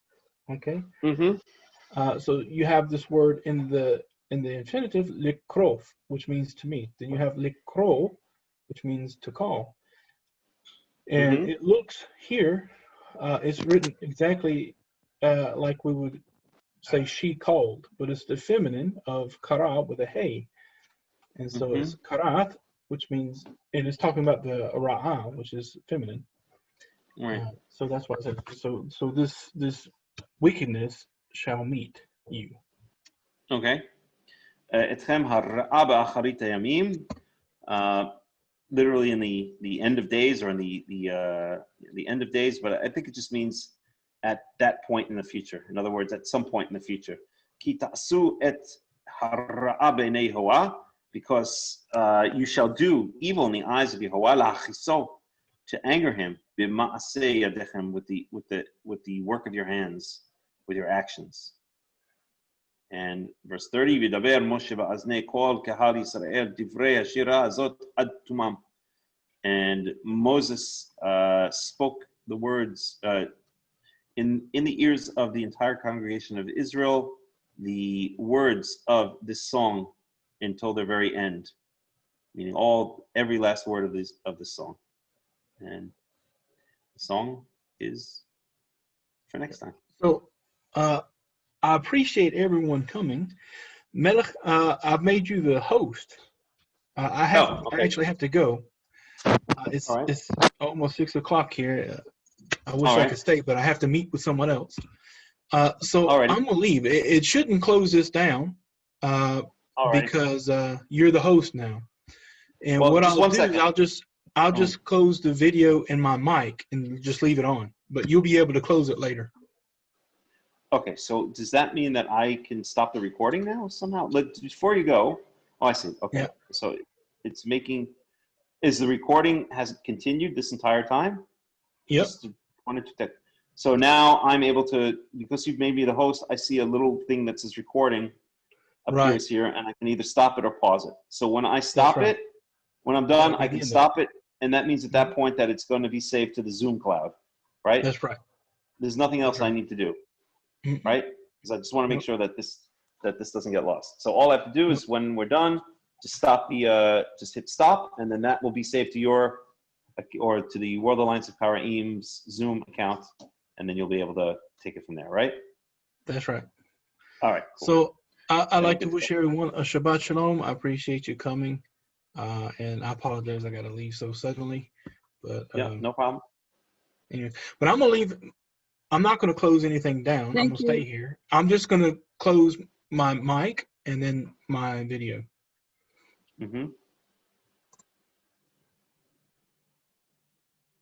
Alrighty, got it.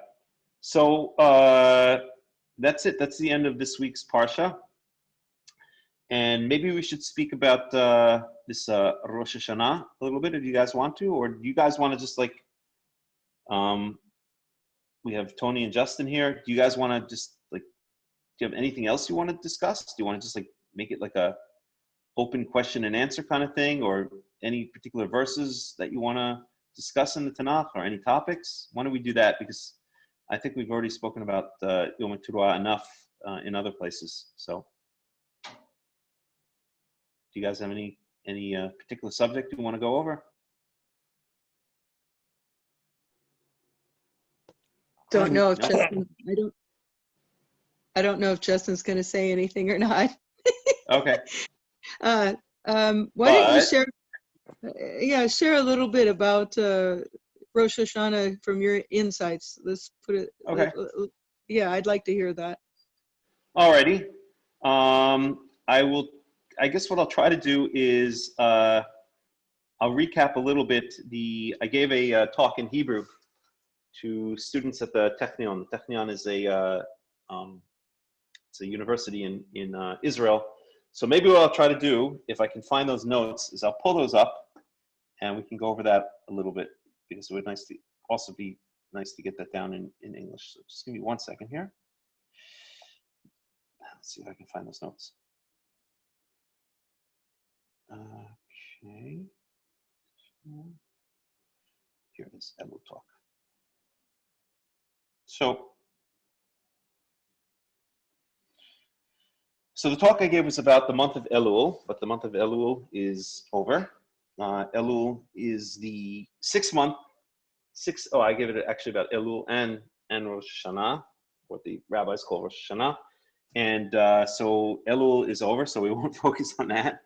But Elul is the 6th month of the year. Of course, these are all the Babylonian month names.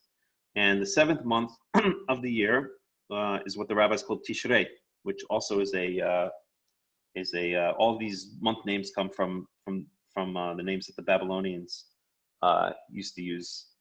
So we are now in Tishrei, what the rabbis call Tishrei, and what we call the 7th month. And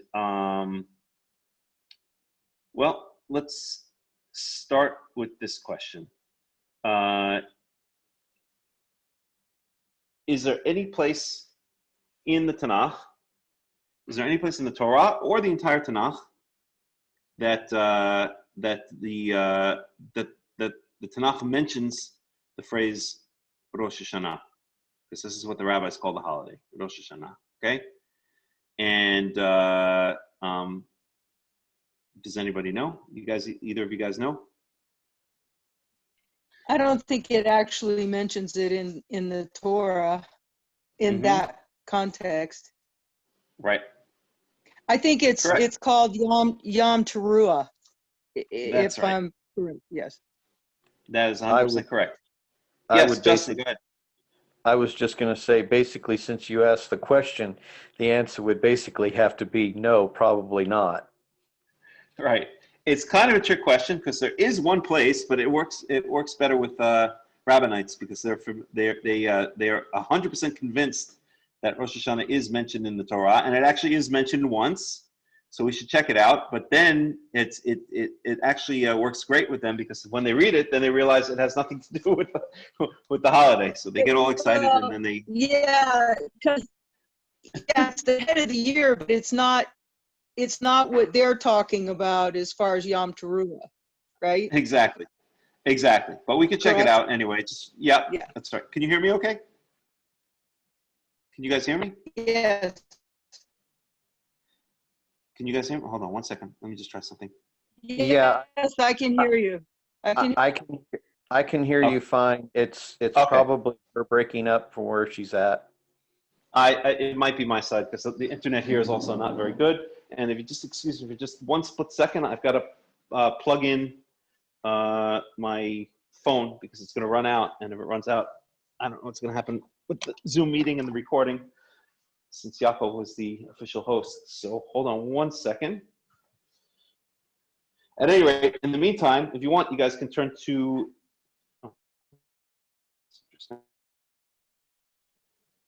Okay, 1 second here. To the phrase or the place where it appears in the Tanakh. Turn to Ezekiel chapter 40, verse 1. Well, I just set something up here very quickly.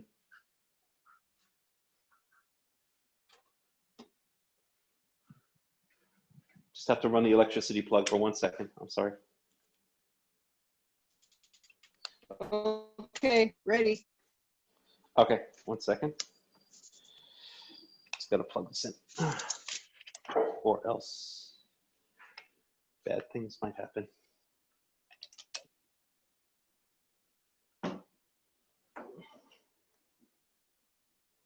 So run it out here. 1 second, guys. I apologize.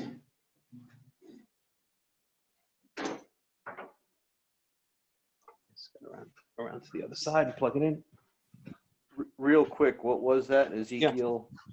Ezekiel chapter 40, verse 1. Ezekiel 40. Yep, first verse in Ezekiel 40. Okie dokie, plug it in. So, let me just try to bring this back. So if we go to Ezekiel 40, chapter 1, and I'm going to bring it up. Yeah. There we go. Ezekiel.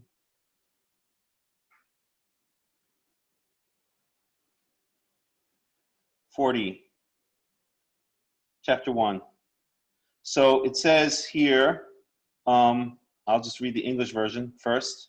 It says here, in the 25th year of our exile, at the beginning of, can you guys hear me okay, by the way? Hello? I can hear you fine. Okay. Yep. Okay, okay, all right. I guess it must be Tony's internet, because she's definitely breaking up, at least from my side here. So at any rate, as long as you guys can hear me for now, then that's okay, I guess. In the 25th year of our exile, at the beginning of the year, on the 10th of the month, in the 14th year after the fall of the city, on that very day, the hand of the Lord was on me, and he took me there. Okay? So that's what it says in English, and the Hebrew is, let's bring the Hebrew up.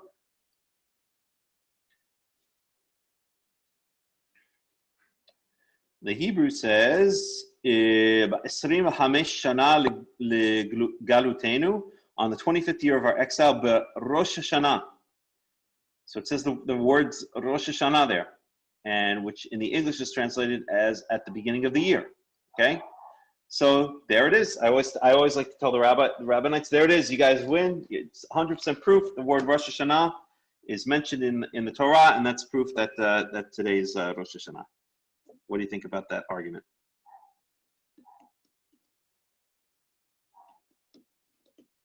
Well, I think it says that. What is it talking about in the context here, though?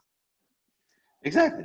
It says it, but it doesn't. It doesn't say anything about a holiday here at all, right? There's no holiday mentioned, and the point is, this is the way that the rabbis often think, that okay, it says the words Rosh Hashanah there, and this is proof that there's a holiday named Rosh Hashanah. But of course, it doesn't say anything about a holiday named Rosh Hashanah.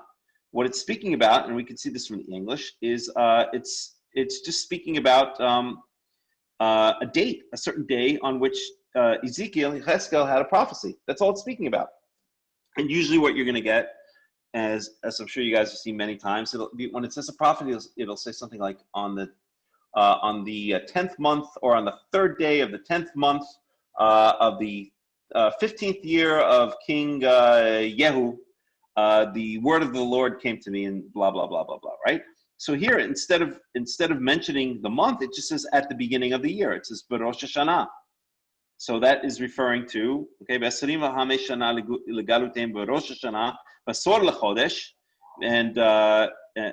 it's Rosh Hashanah is clearly just a phrase here that just is basically literally it means the head of the year, but basically what it means is it means the first month.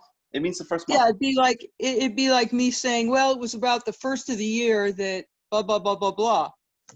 You know, yeah, exactly. telling you it happened at the first of the year. You know, yeah. I'm not giving you a specific date, but on the 14th at the first of the year, it was like about, you know, it's a general comment about the beginning of the year. Yeah, it's basically a synonym for the first month of the year, right? And we have evidence for that. If we go now to Exodus 12:2, then we see that kind of phrase used again. And let's bring it up here.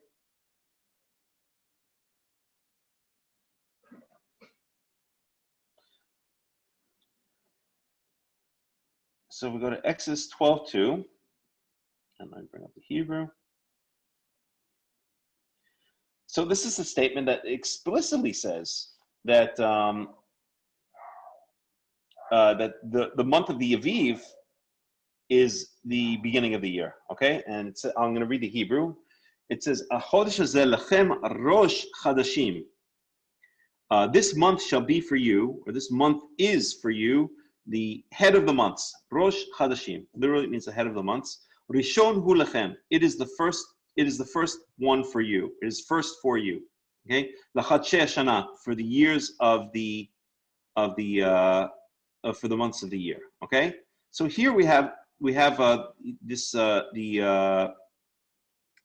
speaking about the month in which the Passover falls out, in which the Passover sacrifice is brought, right?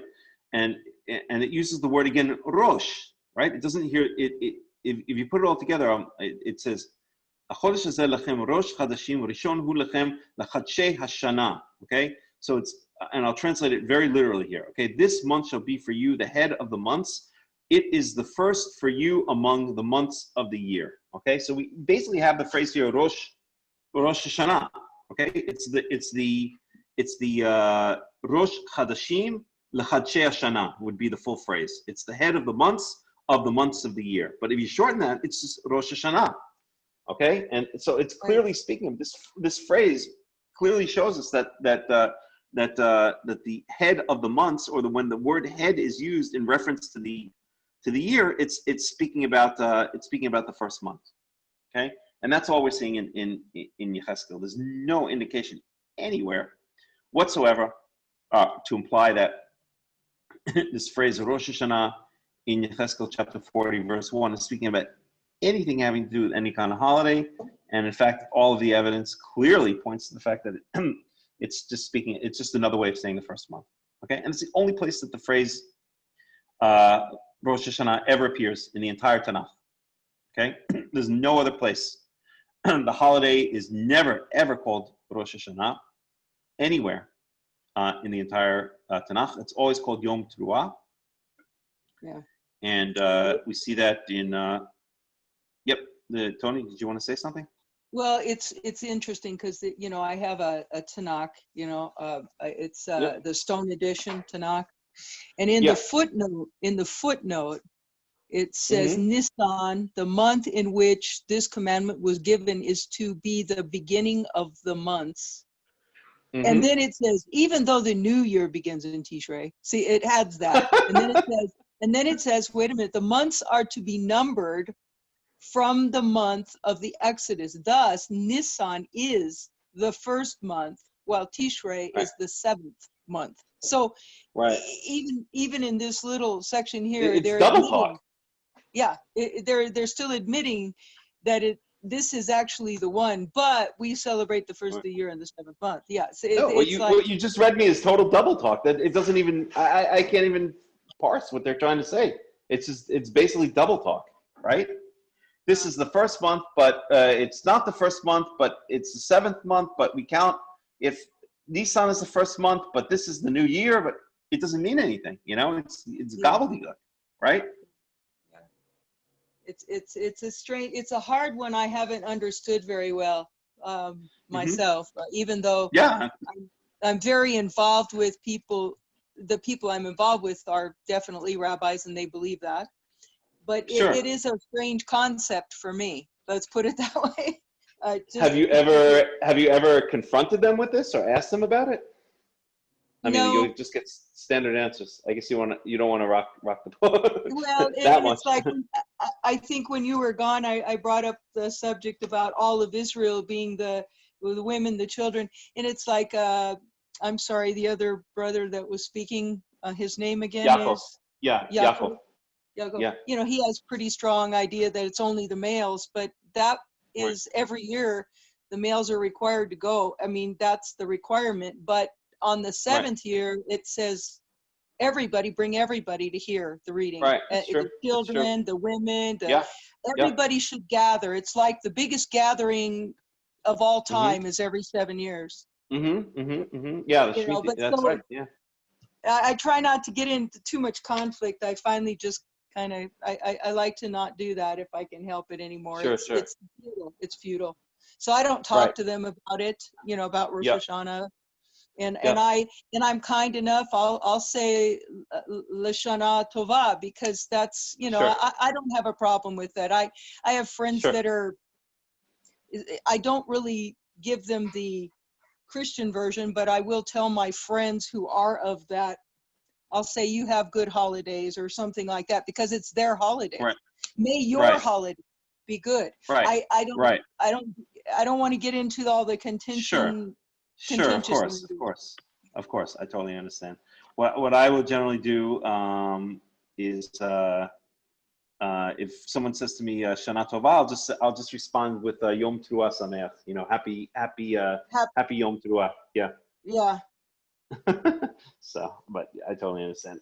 At any rate, so all right. So to get back in the text, so there is no holiday named Rosh Hashanah. It doesn't exist. And here in Exodus real 12, quick, yeah.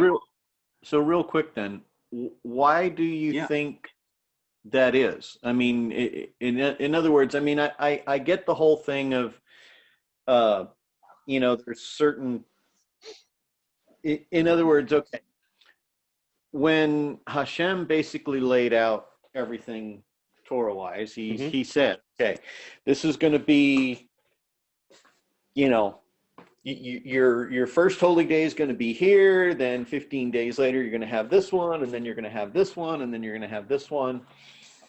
Right. There's one in particular that, you know, he basically didn't do that with, but you still celebrate, that being Hanukkah. Okay, I mean, right. I get kind of the idea there, but why do you think this one's not mentioned at all, and yet it's like big? Oh, do you it's know mentioned. What I mean, or? Oh, it's mentioned. It's just not called Rosh Hashanah. No, that's what I mean. Why is it not? Why the name change, or why the, you know? Okay, I got it. I have a very an answer that I've been thinking about for years. Okay, and let me try to relate it maybe to current events. Okay. Go for it. Okay, so we know that according to CNN or whoever, you know, whatever favorite left-wing news outlet you listen to, that the Black Lives Matter, they are just peaceful protesters, and the real threat to American democracy right now are white supremacists, right? So Yes. and okay, so basically, and that's 180 degrees the opposite of what's true. Okay, I think in revolutionary and subversive movements, there's generally an attempt to I guess you would call it gaslight the people by changing the truth 180 degrees on its head, and it basically, I don't know exactly what the psychology is behind it. I guess it throws people so off. It's such a big lie, and it throws them off so much that it's almost like indoctrinates them into a cult, because it's so untrue that you kind of have to become indoctrinated to see the light. It's kind of flips. Right. Go ahead, Justin. Go ahead, Justin. I was just going to say, it's like projection. They're basically projecting what they're doing on quote unquote, I'm not saying enemy, but, you know, just on their opposite, or, you know, their enemy, or, you know, whoever. They're basically they're projecting that to kind of like distance themselves from it, although they're the ones in it. Could be. I maybe that's the reason. I maybe it has something to do with indoctrination to a cult, whereby in other words, in indoctrination to a cult, in a certain sense, you're forced deliberately to completely reverse your reality. That's somehow or another, it throws your It's like flipping a switch, because when you get people that are already maybe even a little bit predisposed to being uncomfortable with things, and they don't really have the answers, when you throw something like that in there, it shakes and makes them start to think on something they've never thought about. And a lot of times it will cause them to go in that direction. It's like a bait and switch or something. Yeah, maybe something along those lines. So why do I bring this up? If you look at some of the rabbinical laws, you will see that they seem to be deliberately not just deviating from the Torah law, but 180 degrees in opposition to the Torah law. Okay, so what's the case here? The Torah explicitly says in Exodus 12:2, we just saw it, that the new year is the first of what we call today Nisan, right? The first of the month in which Passover falls. Okay, the first of the first month is the new year, right? Now, if you switch that, if the year is 12 months basically, and you switch that, you go 180 degrees across the calendar, you're going to get to the first day of the seventh month. It's the exact opposite of the first day of the first month. Okay, so I think it's deliberate. I really think it's deliberate that they changed it, and they changed it to its exact opposite, as a way of consolidating their cult-like power over the people of Israel. And I don't think I'm just saying this, as kind of a rhetoric or polemic, because I see this in a number of laws. I'll give you another example. The Torah clearly, you have to be blind as a bat not to realize that the Torah clearly says that one's affiliation, whether they're part of the nation of Israel or what tribe they belong to, comes from the father. Okay, it's so clear that you can't. Anybody can see it if they're not completely brainwashed. So the Torah says your affiliation as an Israelite or your tribal affiliation comes from your father. The rabbis say it comes from the mother. Again, they 180 degrees reverse it. Okay, Justin has asked that same question about why is that change? Why is that? Right, and I think it's part of that same phenomenon. They basically want to exert their, again, I'm speculating here, but kind of exert their arrogance and maybe use kind of gaslighting / cultish techniques to, the religion is the same, but the religion they made is the same, but it's totally different. It looks the same, but it's like the mirror image of the religion before, and like a parallel universe. Yeah, like a parallel mirror universe. Absolutely. Okay. And I will give you an example also from the Tanakh, where you have, and this is not my idea. This is something that Qara'ite commentators have pointed out over the centuries and over the millennia, and that is, let me just think exactly where it's going to be. It will be it's going to be in 1 Kings, and let me find the exact chapter and verse, because it has to do with Rehoboam. And let's see here, 1 Kings.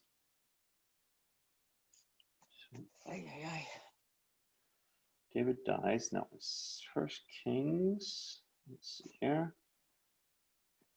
No, I went too far. Let's try here. If I can't find it, I'll just paraphrase it. But let's see. That's Solomon. Let's try 14. Okay. Let's try 10. Queen Sheba visits Solomon. Okay, we're getting close. 1 Kings 11. Solomon's wives. We're getting very close. 1 Kings 12. Israel rebels against Rehoboam. Okay. And here it is. It is 1 Kings chapter 12, verse 32. If you want to turn there, and you'll see something very interesting. There. Yep. So what's the context here? So Rehoboam is not able to hold control. Rehoboam, who's Solomon's son, is not able to hold control over the entire kingdom of Israel and Judah, the combined kingdom, and the two kingdoms split. And Rehoboam becomes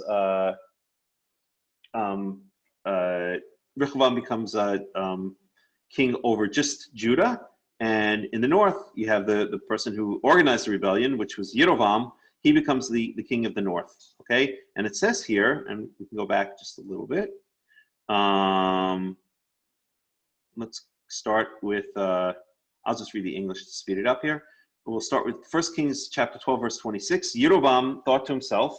Oops, I just lost it. Where is it? 26. Yerovam thought to himself, again, this is 1 Kings chapter 12, verse 26, the kingdom will now likely revert to the house of David. If these people go up to offer sacrifices at the temple of Yehovah in Jerusalem, they will once again give their allegiance to their lord, Rehoboam, king of Judah. They will kill me and return to King Rehoboam. After seeking advice, the king made 2 golden calves, and this is not the main point, but it's also part of it. He said to the people, is it too much for you to go up to Jerusalem? It is too much for you to go up to Jerusalem because it's far away. This is the northern kingdom. Here are your gods, Israel, who brought you up out of Egypt. One he set up in Bethel, and the other he set up and the other in Dan. And this thing became a sin. The people came to worship the one in Bethel and went as far as Dan to worship the other. Okay. And Jeroboam built shrines on high places. So he sets up a parallel temple, okay, with a false god, with a parallel god, okay. He's building a new religion here, okay. Then what else does he do? Okay, Jeroboam built shrines on high places and appointed priests from all sorts of people, even though they were not Levites. It's already par for the course. We can expect that. But here's the verse I wanted to really look at. He instituted a festival on the 15th day of the 8th month, like the festival held in Judah, and offered sacrifices on the altar. Okay, so what are we talking about here? The 15th day of the 8th month, okay, is his Sukkot. Okay, the Sukkot that's mentioned in the Torah is supposed to be on the 15th day of the 7th month, but here he sets up a parallel Sukkot. Okay, and if you look in the Hebrew, it's clear that it's speaking about a festival. Okay, so it would be parallel to Sukkot. Okay, so it's basically It goes on in 33 there too, and it says he fabricated with his imagination. He made a holiday for the children of Israel. Yep. On the 15th day of the 8th month, a month of his own choosing is the English I have here. He offered sacrifices on the altar he built at Bethel. So what has he done here? He's built a parallel religion. It looks kind of like the religion everybody knew, okay, except instead of going to Jerusalem, they're going up to Bethel and Dan.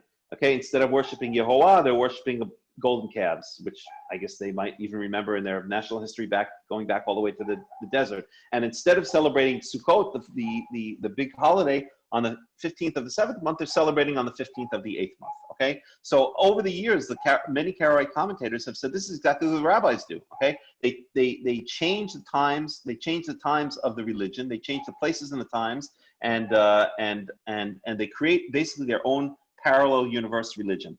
And that's my opinion as to what's really going on with Rosh Hashanah. It's basically the same thing that Yerovam did here, except the rabbis are doing it in their own way.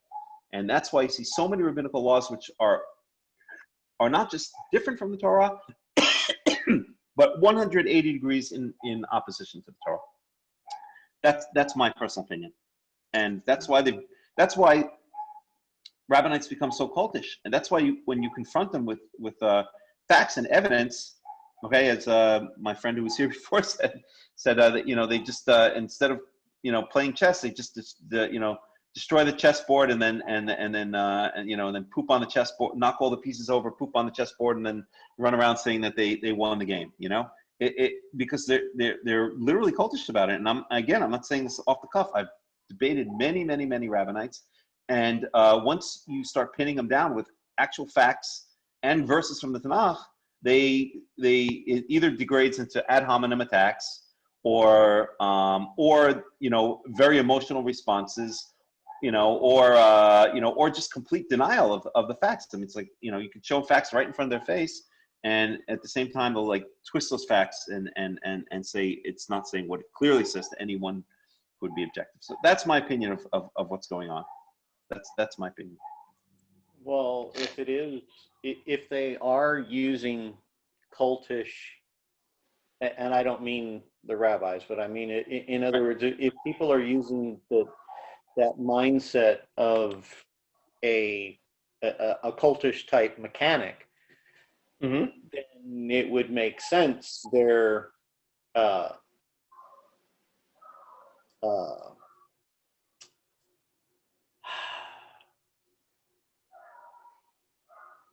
they're fighting against it because it doesn't meet with their it doesn't meet with what they've been taught. Yeah. You run into the same thing with Christians. You run into the same thing with Jehovah's Witnesses, with, Mormons, anybody who's staunch in, okay, I believe everything within these 4 boxed walls. Anything that's outside of that, no, that's bad. We have to beat it down with a stick. Right. Yep. Yeah, absolutely. And that's why when you threaten the rabbis, they can literally get violent. They can literally get violent if you try to show them why they're wrong, because they just basically brand you as a heretic. Now that you're a heretic, you're basically dehumanized, and now you're now you're all set for elimination. So. And it's no exaggeration. Well, I've been threatened on many occasions physically, including with death, by various rabbinites. Well, and this is the problem I see. This is a problem that I look at continually, is why, and this is the big issue, because I really think everything goes back to Psalm 133. I know that sounds kind of narrow, but in reality, where is the anointing of Hashem, or our God? Where is the anointing? It's in the fellowship. It's in the unity of the people. And it's not that, those rabbis, if they choose to believe that, and all their hearts, that is what they truly believe, then let them believe it. But also, because you do not believe it, why? I mean, because we're not in a perfect world at this time. We're not in the Olam Haba. We don't have Mashiach. We don't have anybody who's going to square it all for us. On that day, it's all going to be kind of mute. All of our ideas and our thoughts and what we thought, we're going to have that knowledge, that pure knowledge that we lack right now. So why can't we just love each other and go past all of these things that separate us and go, look, I don't understand why you believe what you believe, but you are my brother, because I don't see any other choice. Because if we're running around calling each other heretics and hating each other, then how does the anointing of God live in us if that's what we're doing? It doesn't. Right. It has no place in us. God has no place. Well, and for the record, there are many rabbinites. Yeah, there are many rabbinites who I've encountered who are like that. Who they will say, okay, you're a Karaite, but you're still my brother, or that's an interesting point, or I would say most are, but then you have your minority that that basically the hardcore minority that basically wants to kill you. Right. Oh, I know. That's the way it is. I see them all the time. I see them on YouTube, totally maligning other people, and I mean, and not even taking the time to talk to them or to, and I don't understand that concept, because that's to me so foreign. How can you stand there and teach Torah and do what you're doing? Right. And then and you do it right before Yom Kippur, and you say it's okay because you have the right to speak those things because these are heretics. Right. Them. What is it based on? Right. Well, right?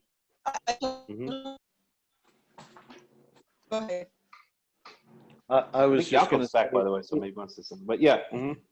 It basically just boils back down to, what are you really truly searching for? Are you really truly searching for the truth, or are you searching for, your box. Because if you're searching for your box and you find your box, you're going to defend your box.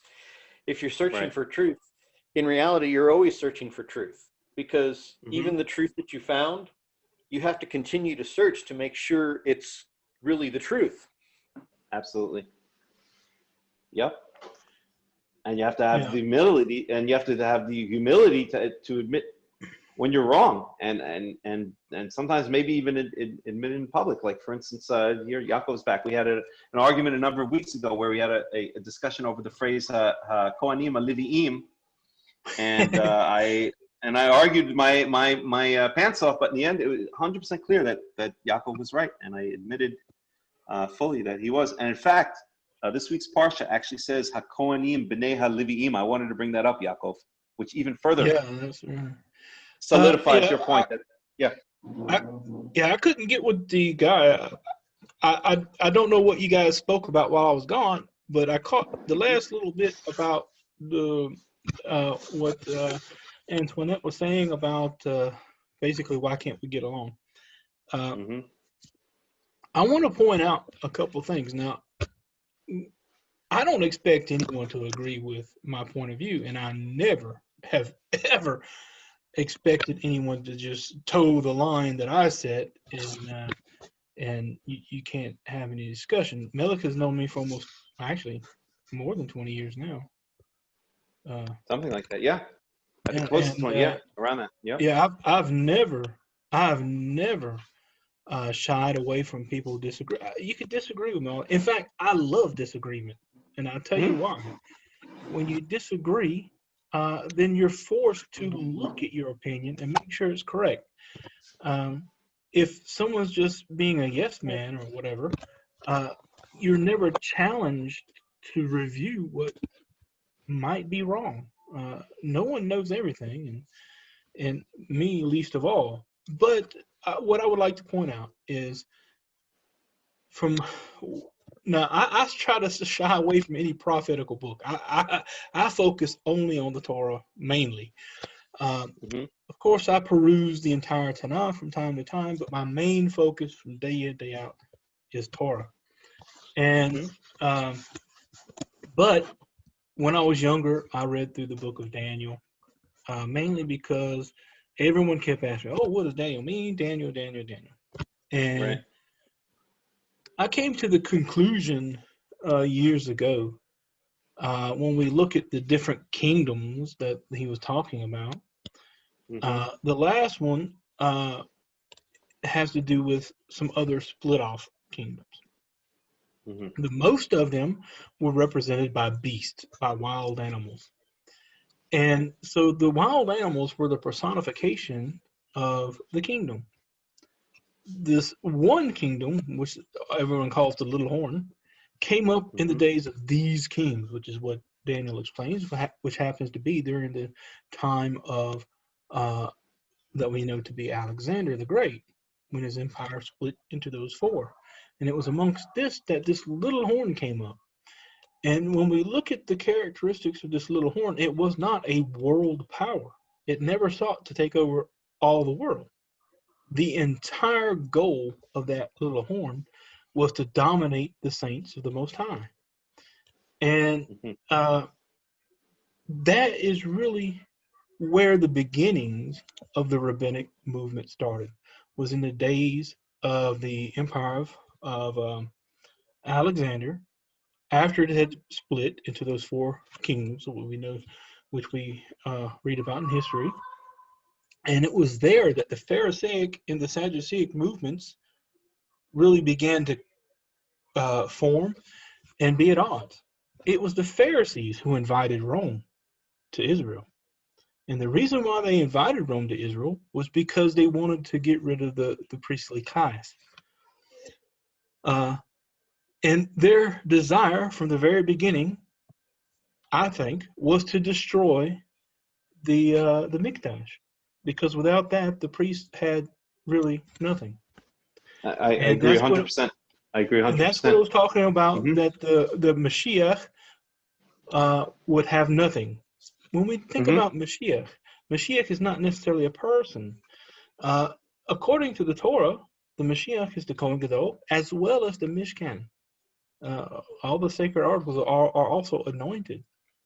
And so that's when the Mishkan was cut off, and when our Mashiach of the people of Israel, according to Torah, was set aside. He has nothing.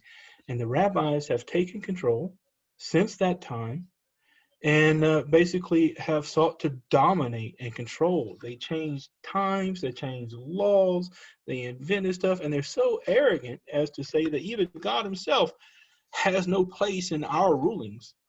They're really arrogant people. And it's the rabbinical movement who forbids the Israelites from going onto the Temple Mount. The reason why it was handed back to the Muslims after 2,000 years of being in exile, they prayed 3 times a day. Oh, please let it be in our day. Let it be in our day. And the day that God gives it back to them, what do?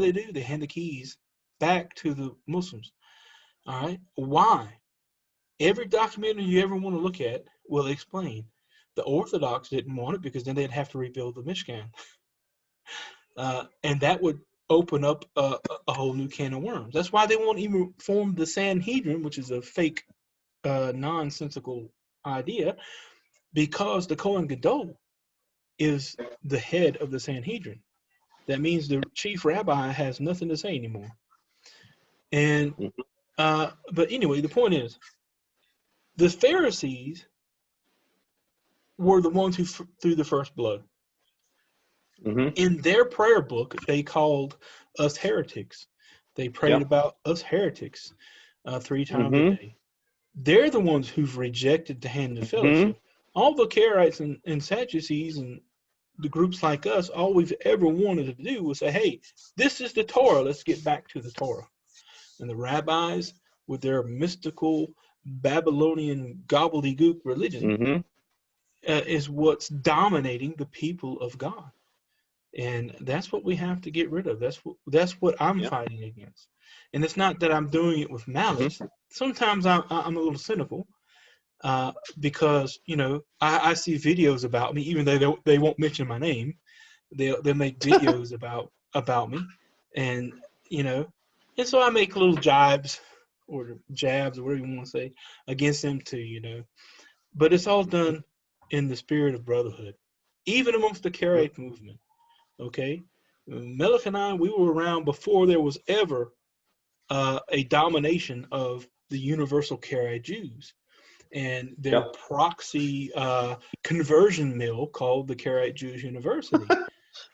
We stood against this in fact, I was kicked out of almost every group that these guys had because I spoke against it. And I said, what's going to happen? And this is exactly what's happening. I said, what's going to happen when we start this is that, in fact, the beginning of it was it wasn't so that people could convert and become Karaites, okay? It was so that people could convert through Karaite Judaism and be able to make Aliyah. So the whole point was to please the rabbinical authorities in Israel so that people can come back. That's the whole point. And that's what I stood against, because I said, when you open that door and we cow down and kiss the feet of the rabbinical authority, then it'll become a legitimizing factor. And you see it today. They say we're fakes. They say that anybody that doesn't kiss the butts of the Hachamim in Israel for the Universal Karaite Jews are absolutely fake. They say they're the only ones who say who Karaites are, which is ludicrous. Never in history has the Karaites ever been under one centralized authority. It goes against the very motto to search the Torah well and don't support yourself with my opinion. It also goes against the Torah. The Torah says we're allowed to pick our own leaders, okay? And you can't do that with a centralized authority telling, legit. Even amongst the Pharisees and the Sadducees, they didn't have that concept, okay? But anyhow, I'll get off of that. The point is we weren't the ones who threw the first blow. We weren't the ones who started condemning and cursing the heretics. And Melech and I, we've always had our doors open. You can look in our groups. There's people from this Universal Karaite Jewish movement who are in our groups. They will never comment, and they probably have a lot of them. and I've had friends. I've had lots of friends that I've known for years and years and years. They finally get through this conversion course, and I'm pretty sure that they're told, don't associate with them, because once the conversion was over, I never heard a peep from them again. They won't write me back. They won't talk to me again. Right. I can show you time and time again where people share the posts that we make.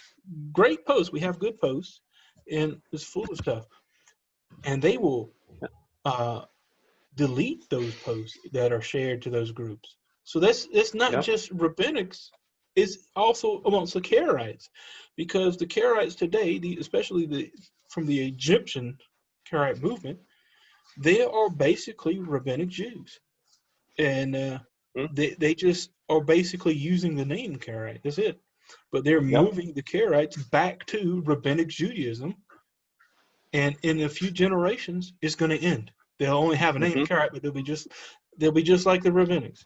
They even use the same calendars and stuff, you know. But anyhow, we didn't. We always have that door open. They don't. May I say something? Yeah. It's interesting because I am very unusual. You can ask my husband, who's Justin, who's in the group right now. That I was praying and talking about just the last couple of days about, Hashem, I don't understand. And, I've been trying to fit into so many different things all my life, and I've never fit in anywhere. But I went through a conversion in Reform Judaism, which I knew would never get me Aliyah. But I still don't understand why, and I do know what you're saying. I understand what you're saying. I take it to heart. But, I was praying about it. And it's funny that Melech just all of a sudden invited me to come and listen to the class. And it's starting to just make me think more like, okay, so this might be my answer, Hashem. Maybe this is my answer, is that I always feel like I don't fit, but maybe I do fit. And it's just that what I've been listening to in some of the rabbinic teachings and stuff that make me feel so far, even though I've experienced amazing things with God, with Hashem. I just, it's hard because you feel like, well, maybe I'm not, maybe, you go through all these questions because all you want to do is, in reality, at the end of the day, you want to be right before the creator of everything. You just want to be right with him. And it's very heartbreaking to me because this has been a constant struggle for me for a long time. You can, again, ask my husband. But anyway, I just want to I thank you because I really feel that this is part of the answer today, just being here today, and I think this is a great thing. Thank you all. Yep. They're both. And and Antoinette, don't ever feel like you have to, agree with us or take. I'm telling you, Yaakov and I speak. I know 100% for Yaakov, and I try to myself. We are two of the most open guys around. I don't care. I will have in here a Muslim, a Christian, a Buddhist, a Hindu. I don't care. And they can agree with me. They can disagree. They're welcome. You don't ever feel like you have to pretend like you agree with me or us, or that, you have to walk away. I'm not, we're not running some kind of cult where everyone has to be, uniformly agreeing. In fact, as Yaakov said, I think it's better when people disagree and find their own path in life. Yeah. So you're always welcome, and don't ever feel like you have to agree. Thank you. Or and accept. You too. And you too. Yeah. I'm not easily offended. I That's take good. You gotta have a thick skin with the Karaite group. Yeah. One of the things that Yaakov Kirkasani, who was an early Karaite chronicler, one of the things he said, and it's used a lot today, is that in his days, which is the golden era of Karaism, he said it's hard to find two Karaites who actually agree on anything. This idea that that it has to be uniform. That's nonsense. This is absolute nonsense. Right. And when anyone reads the Torah, you have to understand the Israelites were going to be spread out amongst the land. In each place, we're to choose our own educated men as judges, as the leaders of our groups. And only when they have a problem and they can't really understand, were they to go to a centralized body, which was made up of the Kohanim and the Shofatim and the Kohen Gadol. And it had to be a living tribunal. They had to be really there and not just a bunch of dead books, all right? And they had to agree together, and that's why it's in the plural, whatever they explain to us and whatever instructions they give, that's what we have to keep. However, in those local areas, the judges were only required to come to that place when they couldn't decide for themselves. They were allowed to decide death penalty cases. We see that in the Torah. They were taken to the judges of the cities that they lived in, and they were put to death if it was a clear-cut case and they were found guilty. So when you look at the Torah, we have lots of things that are specific, that are uniform, okay? And those things are always spelled out and explained in detail. Whenever it's not, then it's not such a big deal. When he says, make the tzitziot, he doesn't explain exactly how, as long as it has a cord of blue. You understand? How many knots are in it doesn't make a daggone bit of difference, because, who cares? If he wanted to be specific, he'd tell you, you have to have exactly this many knots. They had to be twisted to the right, then to the left, and then looped around.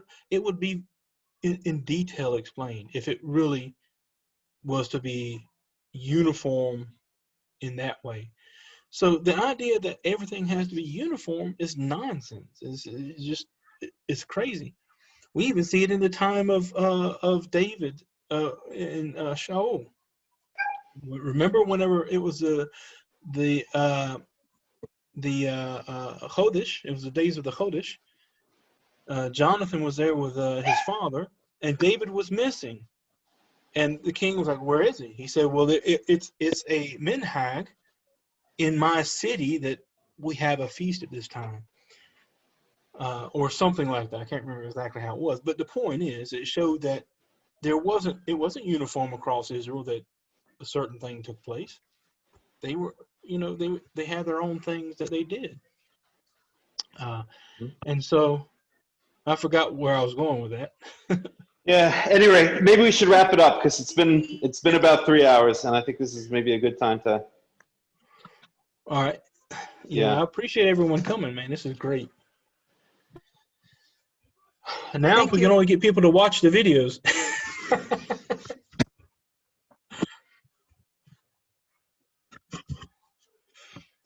But anyway, then I'll go ahead and stop the recording and close out the group. I wish everyone a Shabbat Shalom from what's left, and a Shavua Tov.